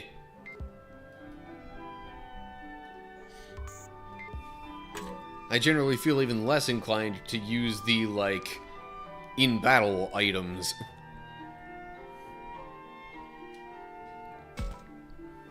That you, Takuma? How's it going? You find Aoi? Nah, to be honest, I wasn't expecting her to be so close by. And I don't see Labramon either. Yeah, that figures. He made that sound pretty lighthearted, but I know Minoru's got to be worried. The more anxious he's feeling, the more Minoru tries to be upbeat and joke around. Don't worry, Minoru, we'll find Aoi. Of course we will. Though to be honest, at first I wasn't so sure. You know, when you said we should look for Aoi a bit longer, I was really relieved. Sounds like me and Minoru are on the same page then. Hey, what's with that look? Don't tell me you're surprised I'd feel that way. He got me. But how should I respond? Knowing Minoru, I doubt he'd be upset if I told him the truth. But it might still hurt his feelings. Maybe it'd be better if I denied it.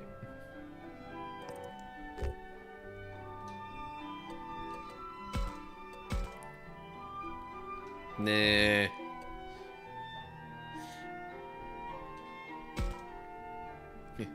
To be honest, I was a little surprised to hear you say... to hear you felt that way. I thought you'd be more in agreement with the professor. Yeah, I get it. And I'd be lying if I said I didn't agree with the professor at all. Really? Sure. I mean, with the fog closing in, it's hard to know what'll happen with Miyuki. And to be completely honest, what I want more than anything is just to get back home. Minoru. But it's funny, the more I talk with everyone else, the less I feel that way. It really makes me start to think we gotta go out there and save Aoi, no matter what. I don't know, maybe that's a sign I'm making progress. Definitely. I think you've gotten a lot better at facing your worst fears.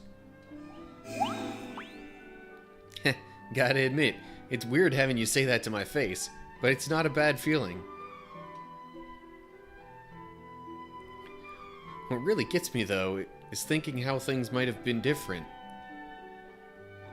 Saki would have been the first to say something in that situation. Sucks that she's gone. Yeah, that's why I don't want to lose anybody else. Seriously, man, we need a 1-2 punch. Find Aoi, then get Miyuki back. Enemies may be lurking in the forest. We have to be on our guard. I got it already. Later, we're gonna go check out the dam. Got it. You both watch yourselves out there. See you later.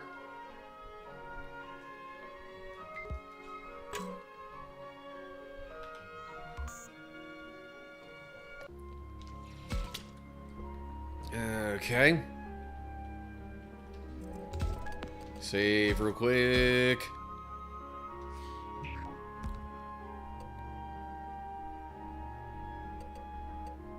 Pretty sure Kaito's was lower than Mew's. Kaito's affinity was lower than Mew's. No hidden stuff around here? I guess not. Okay, whatever.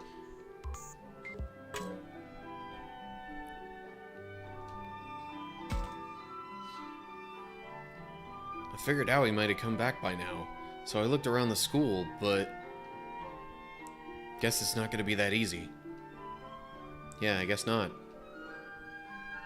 Ah, come on, Kaito. Don't look so down. What? You expect me to grin like an idiot while Aoi's lost out there? Really, his expression does seem grim. He looks like he did when Mew was missing. You're seriously worried about Aoi, aren't you, Kaito? Well, of course I am. We all are. I mean, yeah, that's true, but you've been dwelling on it too much. She's all you've been thinking about. You didn't sleep at all last night, and if you keep this up, you're gonna burn out. Hey, didn't I tell you to keep quiet about that? Wow, I had no idea Kaito was so concerned about Aoi. Why would he be this worked up about her? Obviously she's a friend, I get that, but Kaito's top priority has always been Mew. Is there something more going on here? Of course, he'll probably get upset if I ask. And it's true that we're all worried about Aoi. Should I press him on it anyway? Huh.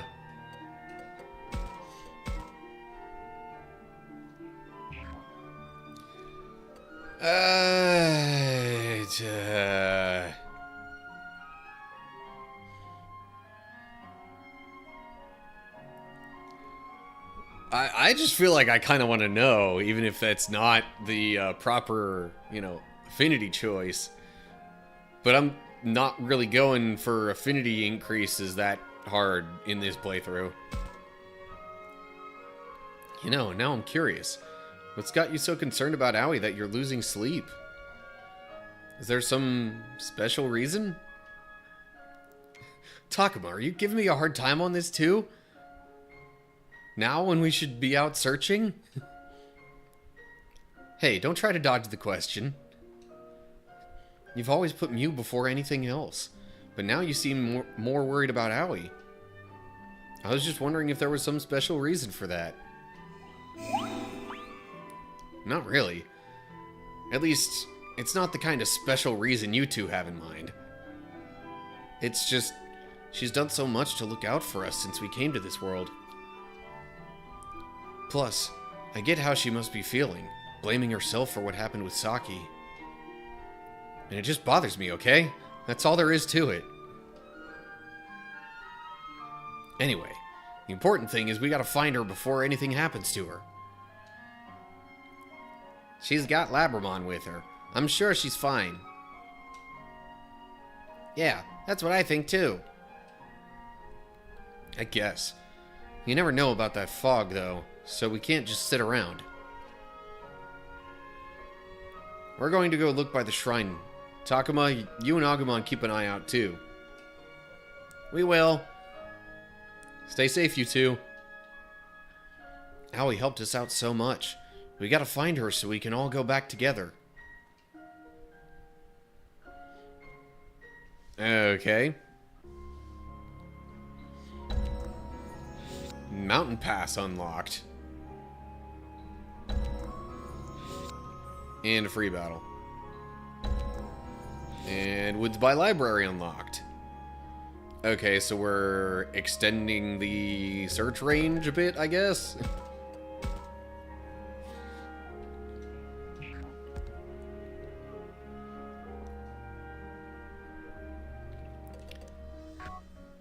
Whoa. Okay. Everybody seems to be kind of spread out now. Well, I guess because Kaito said he was going to look by the shrine. Minoru mentioned looking by the dam. I'm sure had I talked with Mew, she would have mentioned something similar. But since there's been a shift, I am once again looking in empty areas before doing any more dialogue. And more fighting. Which at least gives my throat a bit of a break. Voice acting.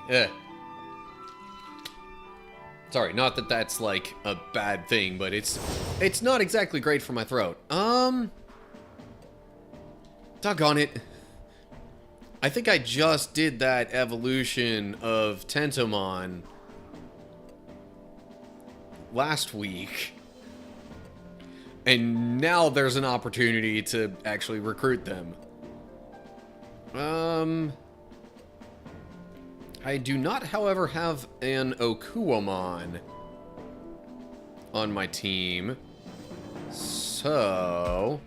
Wait, is that Okuwamon? Yeah. So I guess I'll be using two of my partner Digimon here, but not Renamon. Oh, gonna go grab some food. Alright, see you in a bit there, Owl. Tell you what, let me use Syakomon and Falcomon. And then some wild Digimon.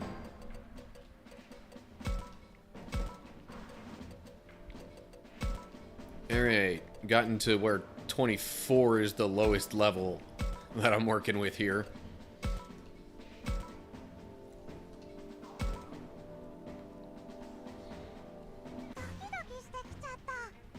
Okay.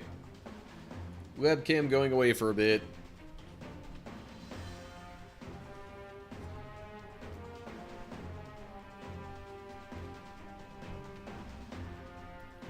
Hold up, why does Saber Leomon get the first move? Oh well, whatever.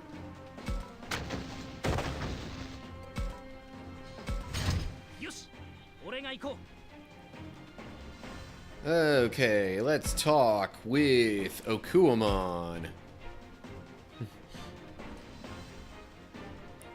Monster seems perplexed by the sight of a human.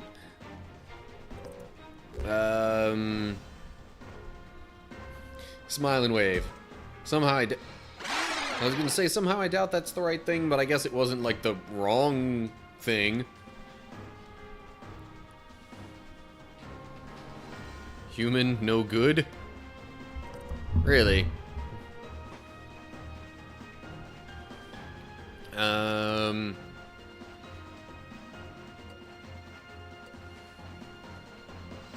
Yeah. Nope, okay. Well, I'm not gonna be able to recruit this one.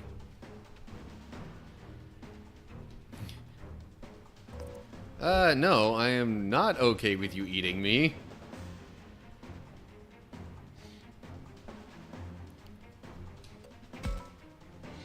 But that was a good response. What? It's like some of the friendlier responses seem to be good, but some of them aren't so good. I don't understand.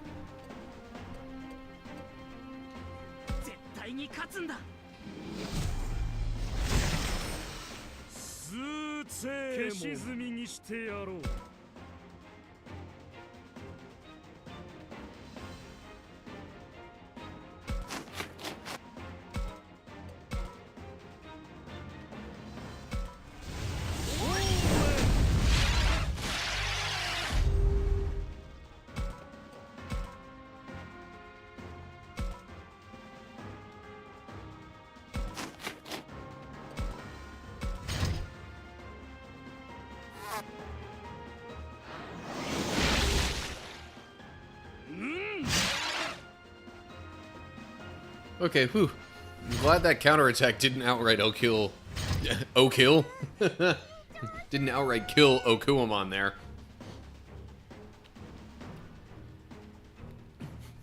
Or, you know, kill Okuamon.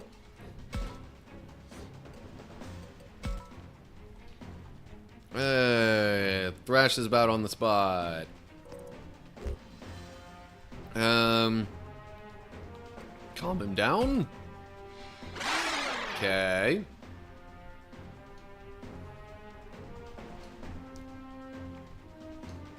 Okay, seems perplexed by the sight of a human. I did smile and wave before. I guess I'd rather at least get one thing.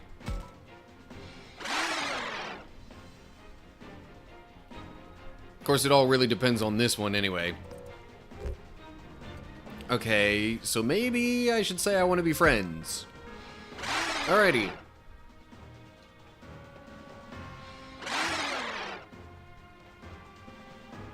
Seems to be waiting on you. Maybe it would hear you out. Well, I just said I want to be friends. Sweet! There's some, you know, evolution stone things that I don't have to use. Or, sorry, they're not stones, I guess. What are they technically called? I don't know. Slabs? 私も強くなるよ。神論門、恐れるがいい。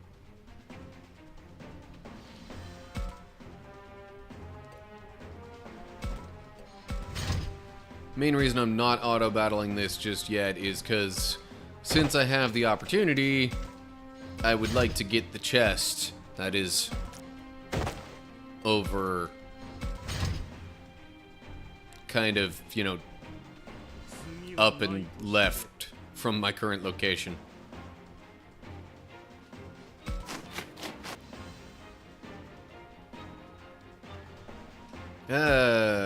Actually, hang on. I can do one better on this. Gives you Calmon some extra movement. Oh yeah.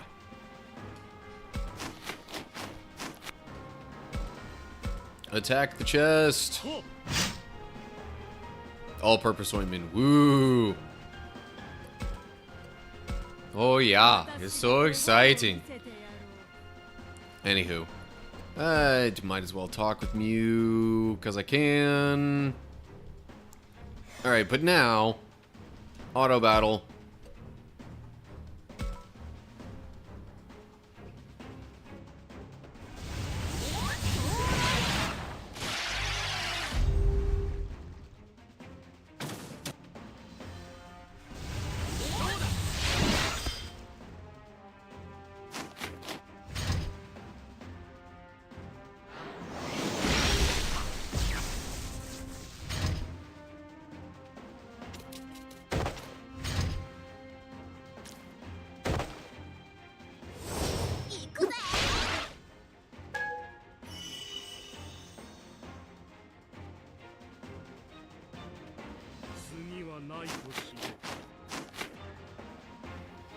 And that's probably gonna do it.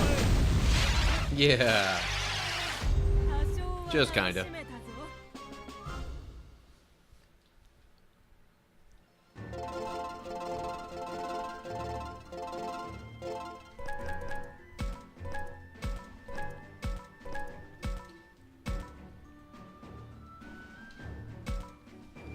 Alright.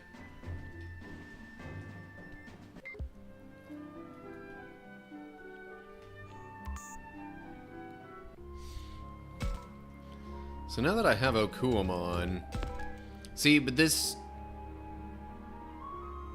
just shows all the monsters that, like, I've seen, right?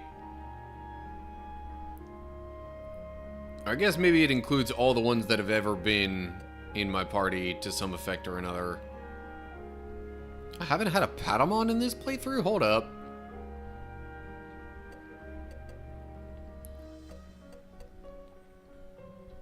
Also, have not had Gatomon, which... Where does Gatomon even show up? I don't know, anyway.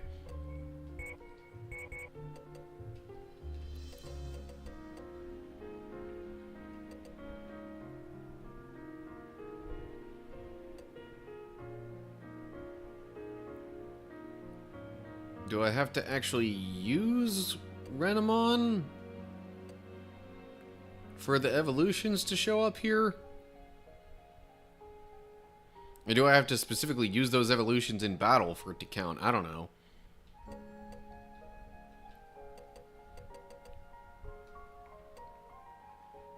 There's only one that I have completely grayed out here, or blacked out. I have no idea which one that is either. And field guide is seriously frustrating to fill. Yeah, I don't doubt that. What is this one that I'm missing here? Like, completely missing. It's literally the only one. Partner Digimon, yeah, you have to be in that form to get it. Okay.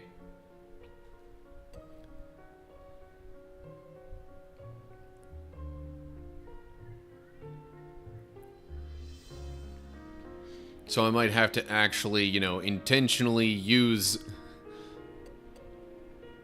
some of the other forms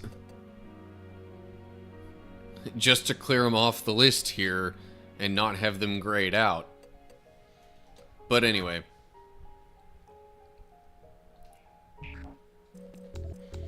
As far as how many I actually have on my active roster, apparently that's 56, which is about half?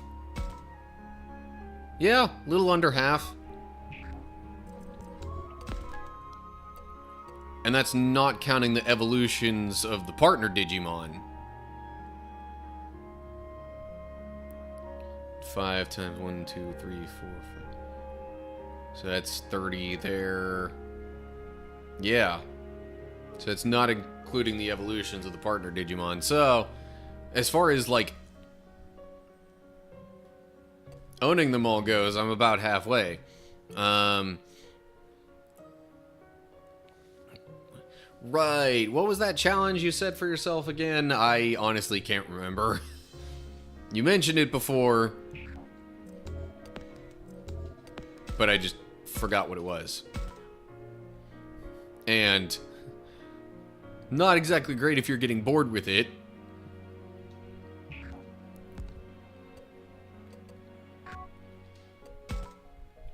But, rookies only. Oh.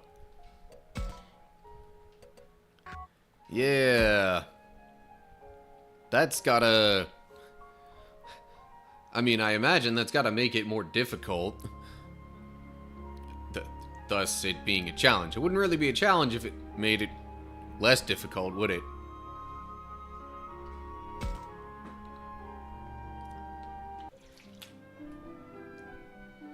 Renamon. See, that time Takuma said she when previously referring to Renamon as a he. So I feel like the Renamon form as a Digimon is supposed to be female. But because Renamon sometimes takes on the male form of Haru, at least in that situation, it kind of explains that a bit more. Started New Game Plus, have 7 rookies to use, 4 in reserve that have types and elements needed for the hacker powers.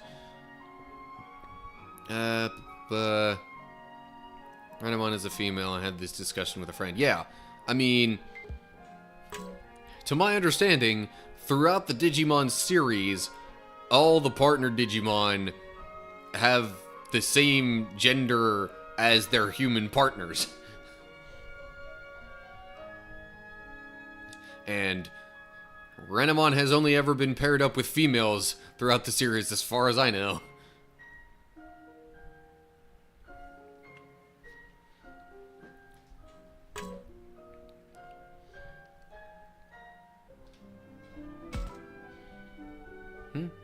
Takuma, Agumon, is that you? I see you've been searching the forest, Renamon. Any luck? Did you find Aoi and Labramon? No, I'm afraid I haven't been able to find any trace of them. But it's too soon to give up just yet. I intend to keep searching. Renamon, thank you for helping us look for her. No, if anything, I should be thanking you for accepting me after all I did. You even agreed to help save Miyuki. Helping you now is the least I can do. Well, I'm still happy to have your help. It feels like you're finally one of us now. Yeah, you're one of our friends too, Renamon. All the more reason for us to save Miyuki. The problem is where she might be. I don't have the first clue where to look for her. Oh, I know exactly where Miyuki is.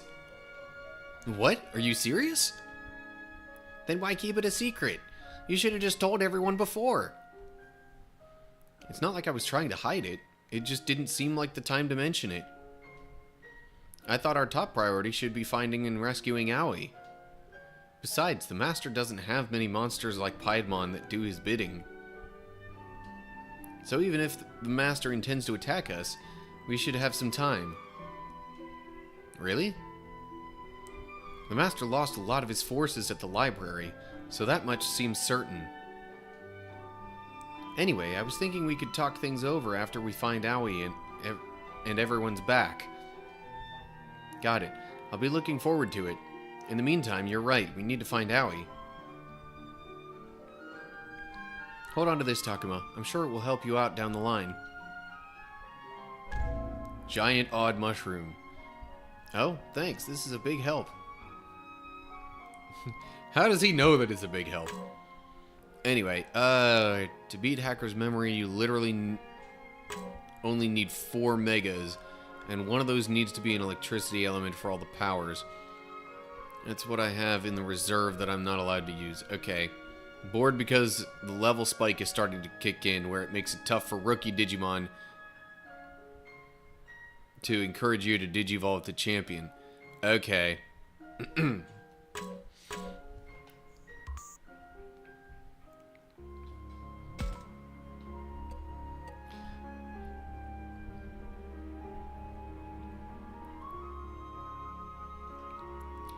Yeah, the Digimon games tend to have ways of, you know,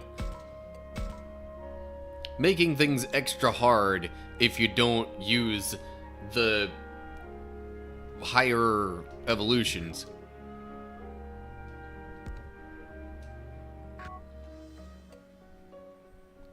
Okay, so Mew went to the mountain pass, but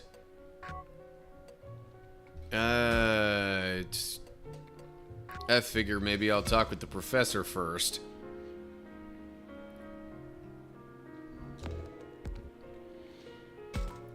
Pre-trained all rookies to remove leveling cap, so rookies could reach level 99, then started New Game Plus.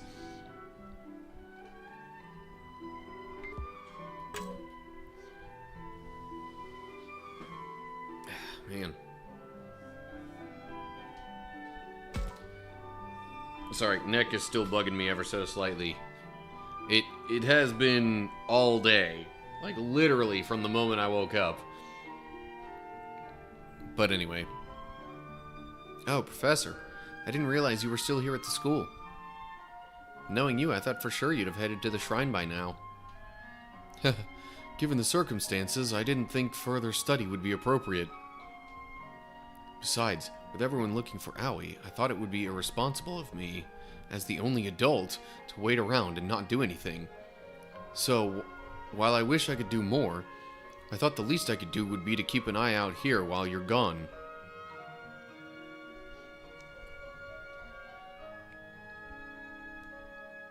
Yeah, I agree that's for the best. After all, Aoi could always come back on her own. Indeed. So rest assured, you can leave this place to me. I hope you find her out there. Oh yes, I found this curious object. I feel this would be more useful in your hands. Ultimate Enlightenment Slab, geez.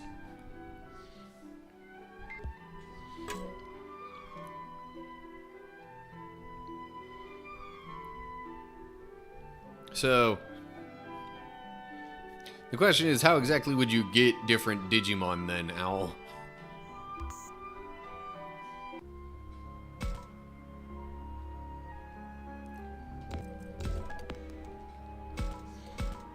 Also, I think I'm gonna sidetrack myself ever so slightly. It's been a while since I've done one of these battles.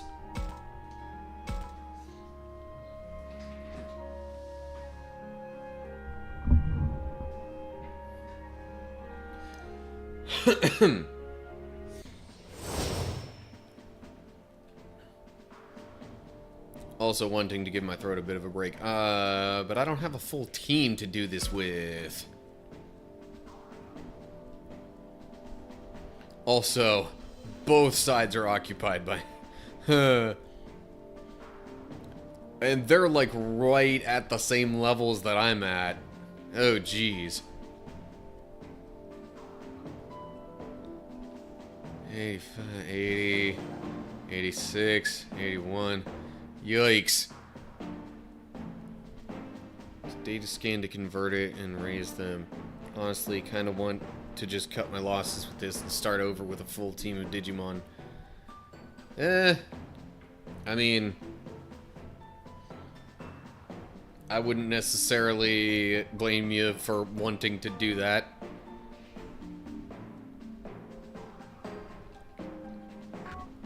Yeah.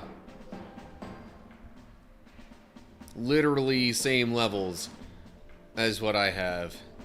And I don't even have a full party with which I would be attempting to take on 10 of these enemies. Well, full party of partner Digimon, to be more specific. So,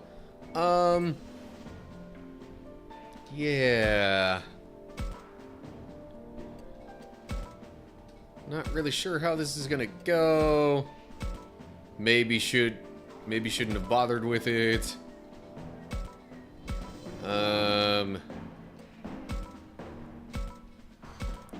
Team is based off the rookies in the first series of the Digimon show. Okay. 信じて前に進むだけだ。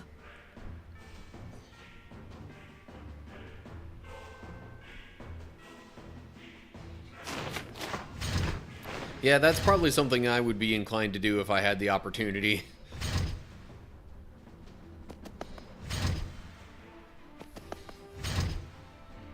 Anywho, okay.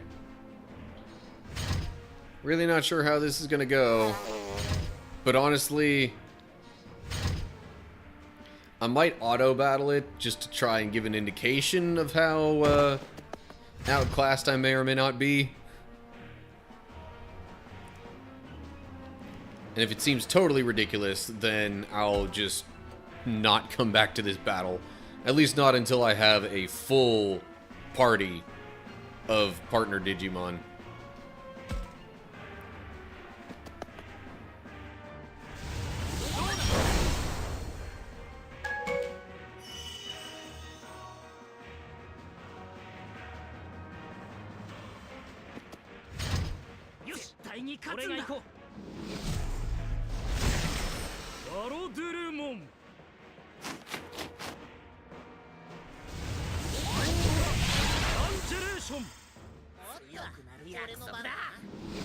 That really didn't do much.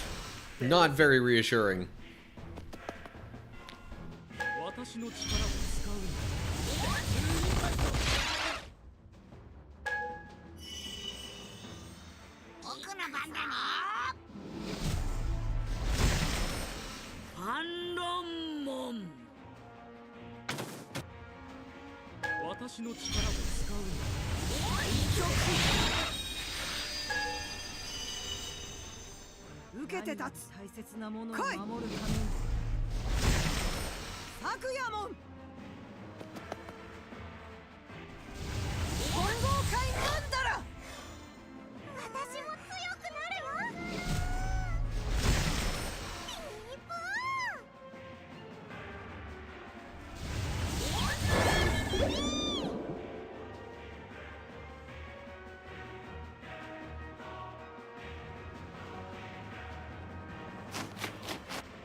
Yeah, this really isn't looking good for me.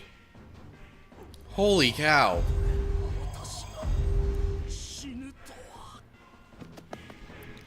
Yeah, maybe I should be, pumping some stat boosts into my Digimon.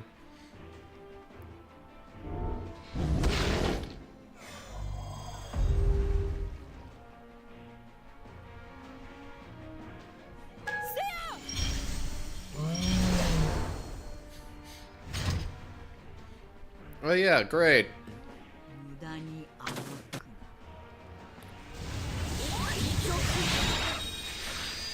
Because, you know, the confusion of my own Digimon is going to be so helpful.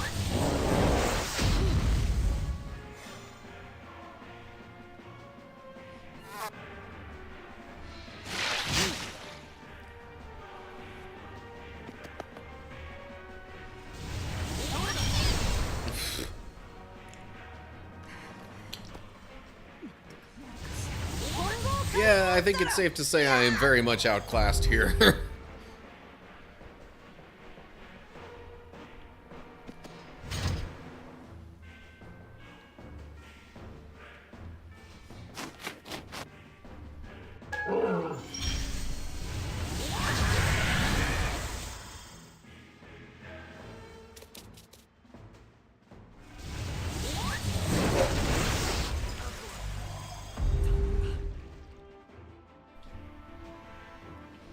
Okay. Done taking away webcam since I have, you know, finished my little snack.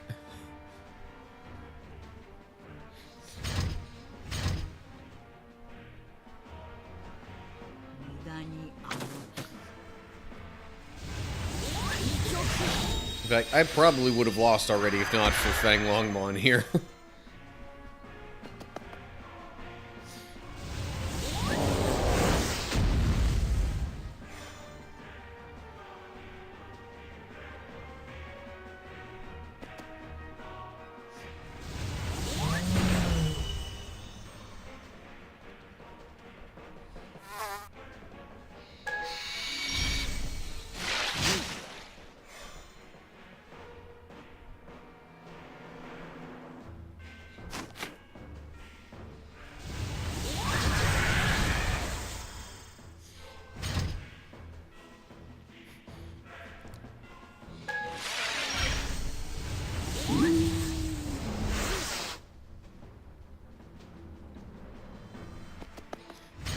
Somehow still hanging in there.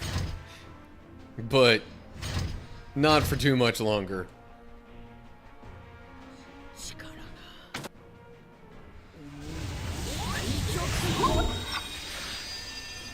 And I think with that, I am officially not going to end up getting rid of even a single enemy from auto-battling this. Okay. Yeah, let's maybe try that a different time.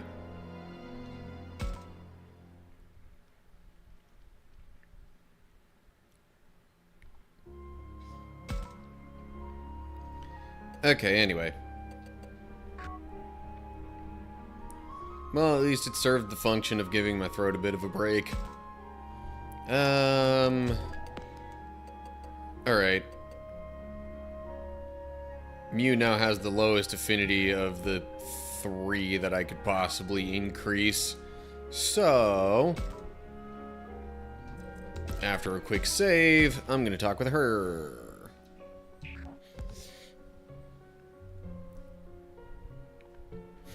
And I just realized, with Aoi being gone and Saki being swallowed by the fog, aside from Digimon, she's the only female left of the group.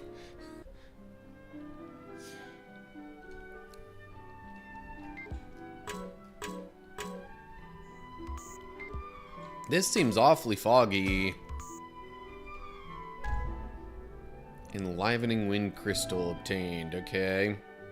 Oh yeah, that's true. There's like the hold items as well that I don't think I've even bothered looking into. What in the heck? Okay.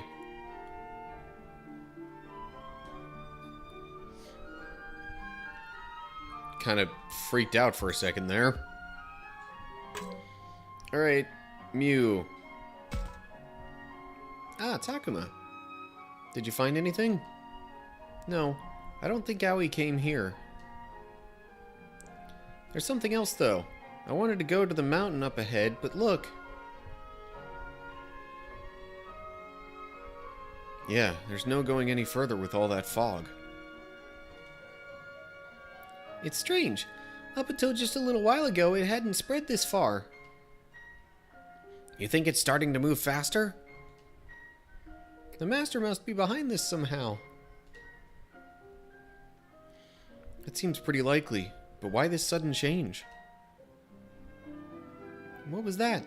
Did you see some sort of shadow just now? What? Where?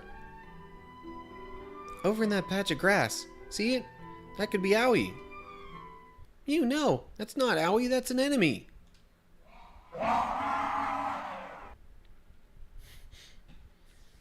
As we hear the Kenzoku sounds.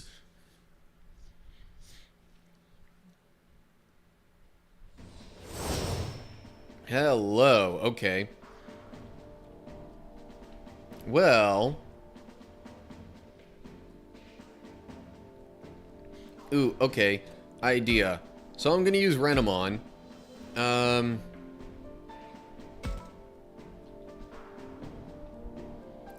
I would kind of be inclined to assume most of these have, like, a resistance to dark element. Maybe not as many as I thought, though. That was going to be my reasoning for using Falcomon over Dracmon, but then again, maybe I'll use Dracmon.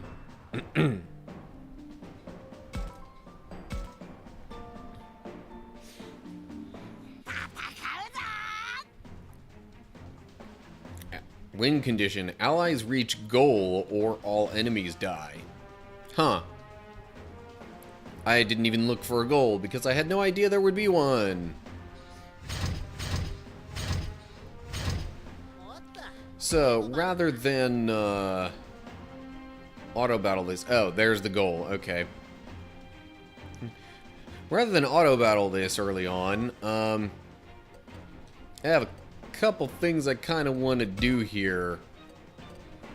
One of which is try and see what's in the treasure chest in the middle. Another one being that I would like to see about utilizing a couple of different evolutions of Renamons just to help fill out, you know, the list for those.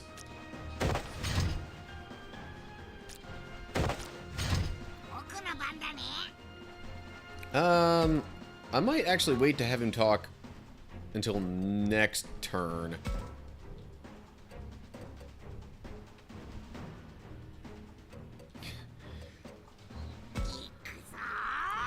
For just a split second there, I almost wanted to use War Greymon, but just the stat difference is so massive that it's like, no, it makes no sense to use a different form than Fang Longmon. Alright, so pretty sure I used Sakuyamon in other playthroughs. So, just for kicks, this turn, I use Cubimon. Next turn, I'll probably end up using Taomon. And after that, the enemies will almost definitely be close enough for me to want to use Sakuyamon.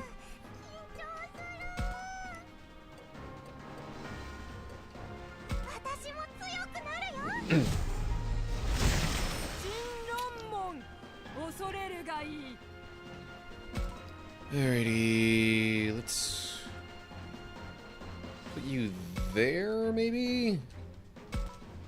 Nope, can't quite reach.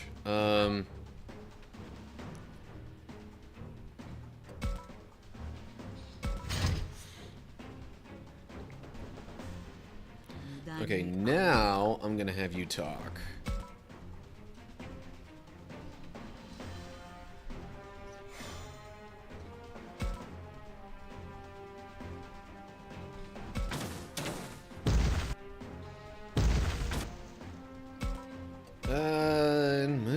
That's still like half of its health. Even while it's guarding. I guess that's worth it. Oh, especially since I then lower its attack power. Okay, I'm gonna move you over this way, I guess.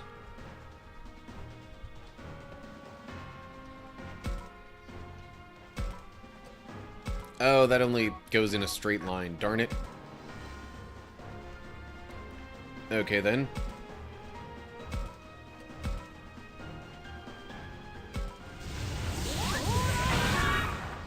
And that one's paralyzed. Let's boost that defense a little bit anyway. Just in case. Beelzemon, I'll just have you go there and... yeah. Okay, now...